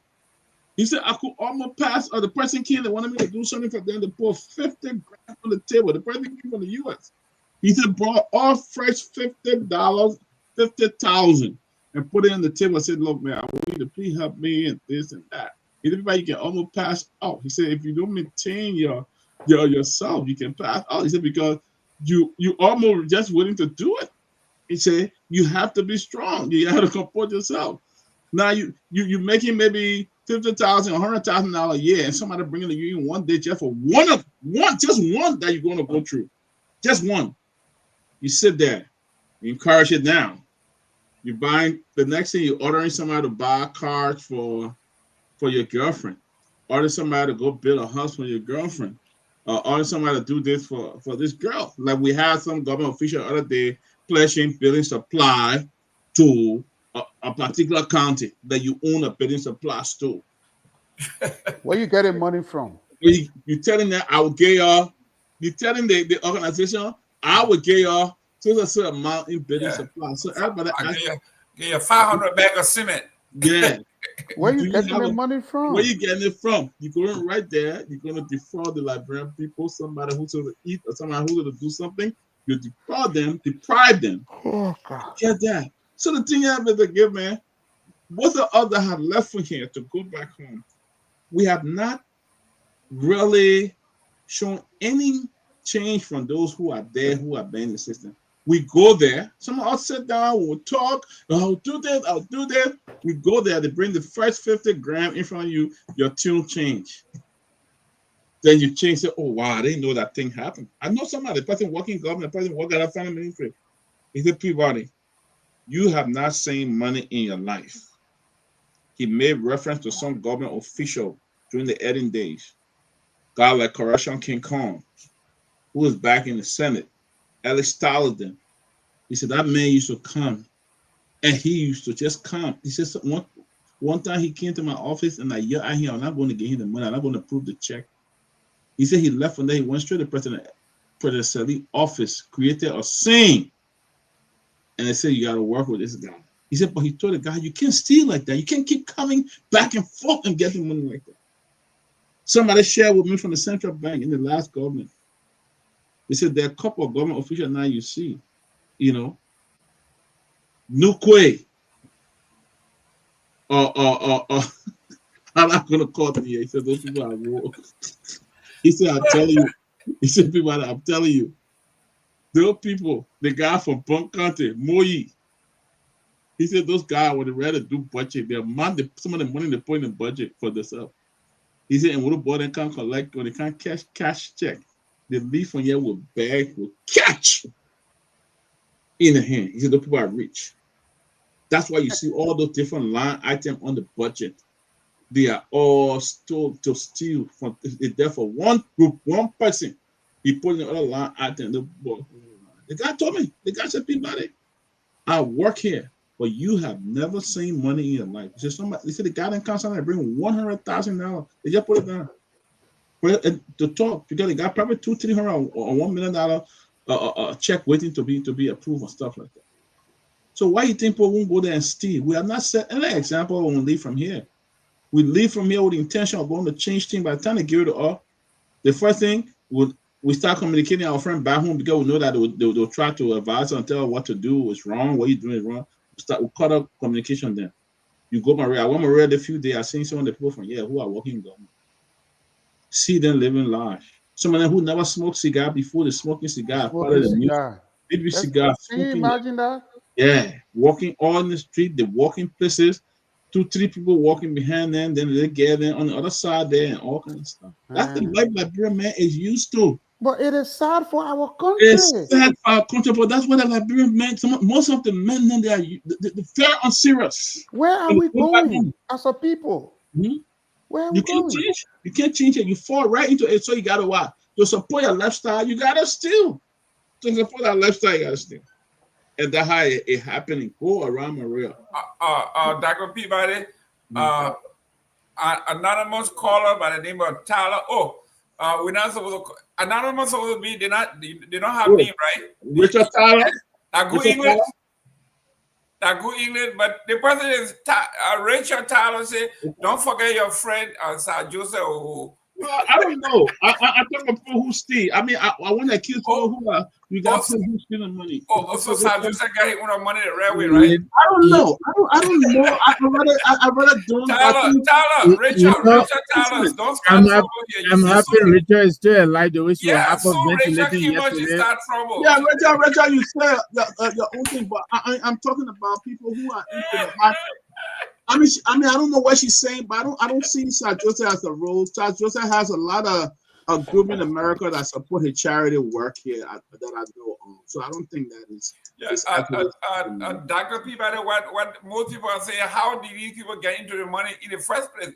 They got it while they were in government, not outside of government, because some of these people were very poor until they got into government. A lot of them were poor, and when they got in government, they got rich. They became wealthy. And that's only wanted for the 6 years. By the time the government leave, they have the previous government where you see a lot of them already walking in that car these days. 6 years ago, President, we are in power. Go see some of the former officials from we are coming in. But this is why the guys are saying Richard O'Hara coming. All right, Richard. Victor. I was down there and I met one of the representatives from Basel. He told me, he said, Jerome, he said, every time I listen to you guys, you say, they remember in government, he ain't get nothing. And he said, you would never say that about me. He said, the first 3 years is for me. Then the second year, he said, I will buy my land, I will build my house, they will not see me in the district, I will do everything because I came to Monroe. I ain't got nowhere to live, I ain't got no house, I got nothing. He said, so the first 3 years for me, I live with Edwin Snow. That's why I voted for Edwin Snow to be speaker. Well, yeah, I said, all these things, if you have a serious justice system that could really persecute people, the LSCC, if they not regime LSCC, the auditing bureau, if they not regime, that will rather go there and if the law were fully implemented in that country, we catch people, but nobody want to do it. Everybody related to somebody in some way. So how do you do it? And that is the problem. That is the reason why. That is the reason why Liberia is what it is, because of this mindset that everybody is related to everybody, and we cannot hold people accountable. It's the fact that there is no accountability in the country.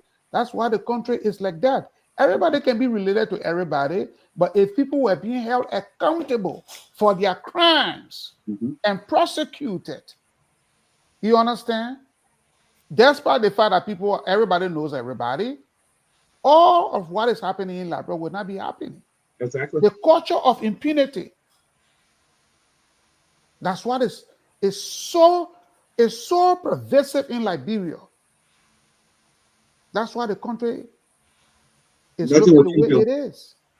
Nothing can be done. When you say public, so the country needs a radical change. That's what it needs. It needs a radical change.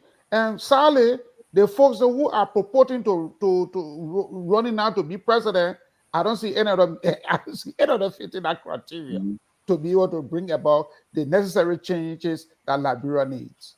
Yeah, I don't see it. I don't see it. The more. Myean, we got about 15 minutes. Myean, if you out there, if you want to take a call, let's take a few calls. This is too juicy today that our friends are saying you come from the United States with all your big mouth, you are director there, director here. It is joy with that good. Why you come here? Myean, take a few calls so we can. Are you still in Nima? No, I'm in Morovia, but we had a renovation with the studio, so I'm using the other side. Okay. Yeah. So once I activated, you can put your calls in 07776499986, 07776499986. So for those of you who are following us from the diaspora, Mr. Gimmick, you just read out your number since we do not have any artist number for Yes, it's the let me give it to you and you can post that Nagbe. Mr. Gimmick, are you here? Please post my number is 772. Oh, okay. Oh, Jerome, you want me to post it? I'm sorry. Yes. 772. Where in the chat? Yeah, in the chat room. Okay, hold on, Jerome. 772. 772. 940. Okay.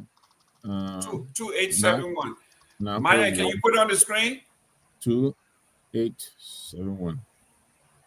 Okay, he's having some serious technical issue there in Monrovia. Yeah, we're facing some technical issue, whether it's bad from so I just didn't ring over there. That's fine. Ladies and gentlemen, if you want to be part of the conversation, we are having problem in Monrovia in our studio. So you can call me at 940-2871. If you want to call through Victor Nagbe, Victor, what is your number? Anybody who wants to call you? 609. 609. Please post it too. I'm doing it on 334-6619. Great. You can call either one of those numbers to get involved. We're having technical issues, please. If you want to call, it's 609-334-6619. If you want to call through me, it's 772-940-2871. We are going to be off the air at 7:30. Yes, sir. For Mr. Nagbe to go and take care of the Cowboys. If you are in the Dallas area, if you're in Texas, if you are a Cowboy fan. Mr. Nagbe, I'm sorry. I'm just half my sympathy. Oh. Look at this. The man are champion. The man is a champion. The man is reigning champion. The Eagles. Go Birds. I am not an Eagle fan, but I'm just telling Mr. Nagbe. Mr. Nagbe, this man in the Washington area. What team you got over there? How do they call it? The General? What General? Delaware ain't get no team. Delaware does not have a team. Yeah, most people in Delaware support the Philadelphia Eagles. Don't even go there. In that area, they all used to be Redskins fans. Don't come try it. That whole area, Delaware, Maryland, DC, Virginia, they were all Redskins fans. We know who they are. So don't come here and say you're not a member of it. So ladies and gentlemen, if you want to join the conversation, you can make the calls here on either one of these numbers. If you want us, we can read the comments here. But we are having a great time with corruption in Liberia. We talk about issues that are actually affecting our country. We went from politics to some serious issues about the University of Liberia. The president, or female, or guests, or professional guests, was attacked by a bunch of students. The woman went and closed her office door and locked it. They brought welding machine and broke down her doors, telling her to leave because she's corrupt. She got to resign. For the young men and women to be that brazenly brave, somebody is pushing them. Like Bill Clinton used to say when he was doing his campaign. He says, if you're traveling down a country road and you see the turtle on a stick or on a pole, you can rest assured somebody put it there because you know turtle can't climb. This is exactly what we are talking about here. If you have these young men and women, if they knew that they didn't have any support within law enforcement, within government higher ups, there's no way they will go out there and challenge and threaten the president of the university, break down her door. asking her to run away. They have to have support somewhere. They are depending on somebody. Mr. Seaton, I hope you are not one of those that sit in the United States and pushing up fire in Liberia for your soup people to go after that woman. First and foremost, I am not a member of the Student Unification Party. I was not a member of any student political party when I was a student at the University of Liberia, though I used to be a sympathizer. Oh, But really? not a member. Not a member, but I was a sympathizer. That's But interesting. again, I'll be honest with you, Dr. Myean, I know her personally. Her Okay. husband is a personal friend of mine, Sibo Myean.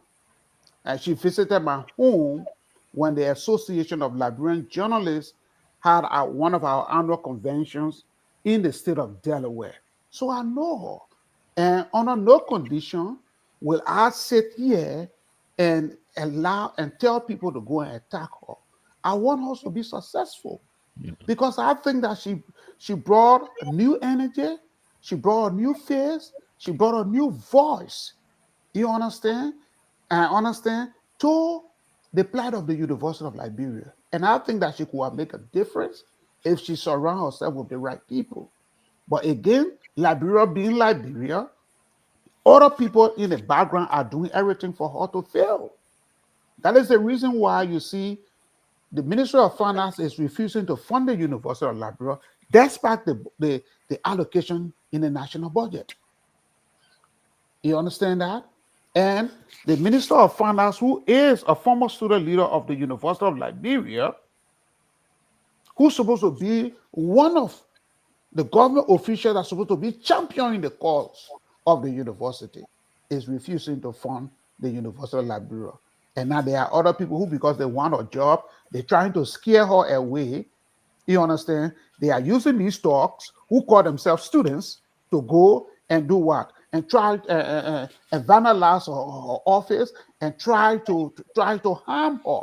It is sad. And the sad part about it is that the National Police Headquarters is just a stone throw away.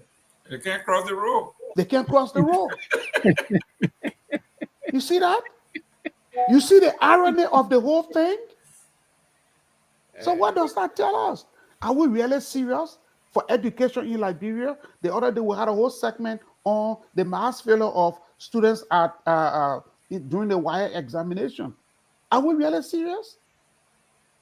I'll be honest with you. We are failing the future generation of Liberia. And if we don't take time, we will not have a country called Liberia. I will stop there for now. Mr. Nagbe, while we're getting ready to close here, the speed with which the National Police went to the CDC headquarters to close them down, for the president of the university to be under attack and nobody shows up, it tells you a whole lot. I mean, Yeah. a female, a woman, a professional woman, and a guest of our university. Whatever we say, Liberia is the more hospitable place. We welcome strangers. We welcome folks. And here we have a professional woman. And, Yeah. and somebody doing this, and I'm not hearing anything from the police. I'm not hearing anything from government. It looks like she's out there on her own. Yeah. Absolutely. And that is very telling, for our government as well, and again, I said to my brothers, my fellow militants in this government, brothers and sisters who all came up through the ranks of the University of Liberia, and you need to speak with these kids because we know you're still connected to them. Sylvester came here. I mean, I didn't come out of university, but I associated with the university a lot. Jackson, right? I was there when the student integration was being founded, because the founders, most of the guys who founded the student integration movement, I came from the William V. Stoughton High School. The Samuel Sabwa, the Edward Farley, the Abdullah, the late Abdullah Tunis, and all these guys. We the ACT faculty. They later on went and found the student, Louis Brown, all of these guys, we all went to the university together. And so Larry may have been maybe a little bit ahead of me, but most of these guys, we all used to sit together, and we talk about what good governance looks like and what Liberia needed to be liberated from the shackles that we all be crying, bemoaned. And they're in this government. If they cannot make an impact, then they should tell us and get out. But if they're going to stay there, then they should make an impact. But it makes them look really bad to be in this government. All of this is happening. Coming back to the university. I mean, if in on an ideal circumstance, ideal conditions, they would start a rally and say, you know what, I'm giving 10% of my salary.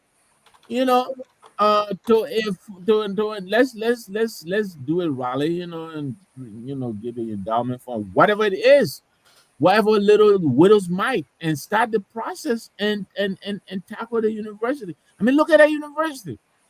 Look at that university.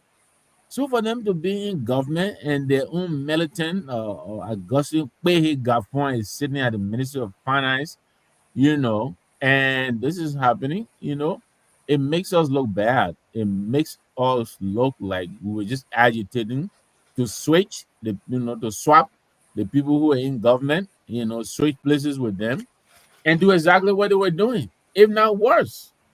They in the government together, they take 43% on a trip, what they bring back from Japan. We have yet to find out. They keep churning out papers. We did this, but where are the tangibles?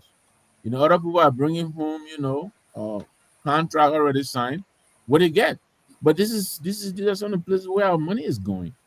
The University of Liberia is in crisis. Most of its products are running this government, and yet nobody seems to care about trying to come to the aid of the university. Why? It doesn't make sense to me. It doesn't.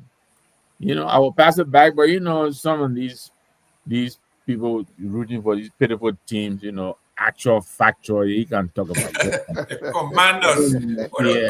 I never heard of commanders. I don't even know. They used to be rescuing, the team that they don't want to be politically correct. I am not a fan of the commanders, neither am I a fan of Well, are they call them Baltimore? Are they call them the Ravens? The Ravens. I'm not a fan of any of them. I'll be honest though, the Kamara, the quarterback impressed last year, Jace, what's his name? McDaniel? I forgot his name, but he's pretty good, but that's why they call it a team. It's not one person exactly. So several things on the team have to click. Yeah. So but we'll see tonight the Eagles are going to put a hurt. Guys, it's 7:30. We are about to go off the air. Let's go to our closing so we can if doctors let me start with our chief here from how they call it, the Delawareans. Delawareans. How do you need to say it? Delawareans? The Delawareans. No, Delawareans, okay. They don't support the Ravens, they don't support the Commanders. I don't know who they support. I don't know. Yeah, but most Delawareans support the Philadelphia Eagles. Okay, so you are Eagle fan. Not me, but most Delawareans. Mr. Nagbe, you noted this man. He said he was at the University of Liberia. He was not a member of the club, but he was a sympathizer of SIM. Yes, I was a sympathizer. He was not a member of CDC. He was a sympathizer of CDC. Now let me give you a little back. Let me give you a little backstory. Let me give you a little backstory. Okay. I've always aligned myself with the United People's Party. Okay, so we got something in common. We all do. So, and the vast majority of the folks, the vast majority of the folks that founded SIM came from the UPP background. Correct. That's why I became a sympathizer. Yes. You see that? I see. So let me give you that background now so you can understand. Okay, so let's go closing so we can. But I think before I forget, Jackson, you're close. But a little quick education. From high school, you had a student Uhuru movement. They fed into the soup, the soup fed into Moja. Yep. Then you had the student Ujaman Brigade. They fed into the student integration movement, and then they fed into the United People's Party. That's what Jackson is trying to throw here. But go ahead, my brother. Yeah. Okay. But on a serious note, I think we had a good show. It is very important for us to continue to highlight some of the ills of the Liberian society. I think it makes no sense if we want Liberia to be an improved society, a developed society. We have to start doing those things that will lift Liberia up on a path of development. We cannot, and under no circumstance, allow hooliganism, violence, thuggery to be the fabric of the Liberian society. You have the members of the National Legislature involving in thuggery. You have students of the University of Liberia, the macrocosm of the Liberian society, engaging in violence, vandalism, and nobody is being held accountable. You have a government that appointed somebody from outside to come and clean up the mess at the University of Liberia. And then yet and say the government turns a blind eye to provide support to that person. What does that tell you about us? Are we really serious? So all of these rhetorics, people are saying where we want state power so that we can do X, Y, Z. They are all lies. They are only using these rhetorics to enrich themselves, not to help the Liberian people. But while all of these things are going on, our people continue to languish in abject poverty. There are millions of Liberians that go to bed every night without eating a good meal. Good meal. There are thousands of Liberians who are sick, cannot get good medical care. There are thousands of Liberians who cannot get proper education. There are thousands of Liberians who cannot get proper sanitation. Go to West Point, go to Nikutan, where I came from. Proper sanitation. And yet instead, we have a few group of people that are milking the country and draining all of the resources for their own personal good. It's sad. And I don't know when we can ever get out of this vicious cycle of corruption and poverty. Thank you very much. Thank you. Dr. Peabody, are you there? If not, go ahead. Nagbe, your time is running out. No, we're running out. Yeah. Let me be quick. Look, yeah, I hear actual factual is that they're coming for this year. All right, my brother. Whatever, I'm sure you are, brother. But if you say so, we'll be waiting. That pie in the sky, eh? Exactly. But look, let me say that my brother Seaton has said whatever I was going to say about this. So I'm gonna go somewhere else. I'd like to congratulate the CMC. You know, a video surfaced here a couple of days ago with Marvin Cole, the honorable, you know, kind of laying out a strategy, you know, on how we're going to recruit over the next 6 months or so. And people were like, yeah. Well, I'm here to report Marvin Cole's team out of 31 teams. I think 30 teams have reported. Since that video was made, over 7,000 members were recruited. Yeah. Today, the political leader is in Lofa. He's in the Kwanoboni area. He has a quota. They all took on quotas that they will have to recruit over the next 6 months.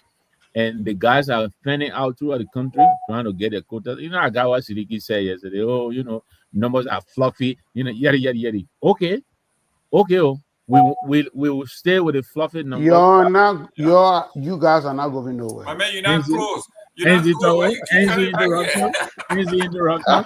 Anyways, so let me say kudos to the. Man, you can't join it because you don't belong to any party. You always have sympathy. You don't belong. When we talk about politics, you're not supposed to be talking. You're not a member of no political party. No, but thank you very much for the show tonight. I just wanted to extend my congratulations to the fellow. Thank you. And guys, thank you very much for the tomorrow is Friday. When you come tomorrow, please come with 2 nominations: your best political player of the week and the worst political player of the week. It could be a person, it could be an individual, it could be a team. Now, I will off the top. I don't want you guys stealing my nomination. The worst politician for this week has to be Josiah Joker. He got to be the worst. That's my tomorrow. That's the premise. And the best got to be. He just released a book explaining the allegations. So I'm going to read it after my game and all of that. I can't prepare tomorrow. Okay, great. And I'm going to say the best political move this week has to be Musability. Those are the two. That's my plan. That's my worst. We're gonna explain it tomorrow, but it I can be say, your all right, then popping out of the load. Richard not chiming. Thank you, Sita. DMC is not going anywhere. Okay. What? Listen, these people not going anywhere. Why you worried about people not going anywhere? We were there at halftime. And last night, Richard here hyperventilating, praising Mr. Caddy. You know, oh my God, Caddy, that boy is so smart. Oh my God, where's the kick come from? Yeah, and we said nothing. But Jerome, we'll see tomorrow, man. We said nothing. We'll see you tomorrow, guys. Rachel, tomorrow when you come, you better bring your best politician of the week. The best and the worst. Say Ali is the best. Oh yeah. You can't even wait for tomorrow, man. I'll see you tomorrow. You can't even wait for tomorrow. She's not finished casting your vote. Okay, guys, see you tomorrow.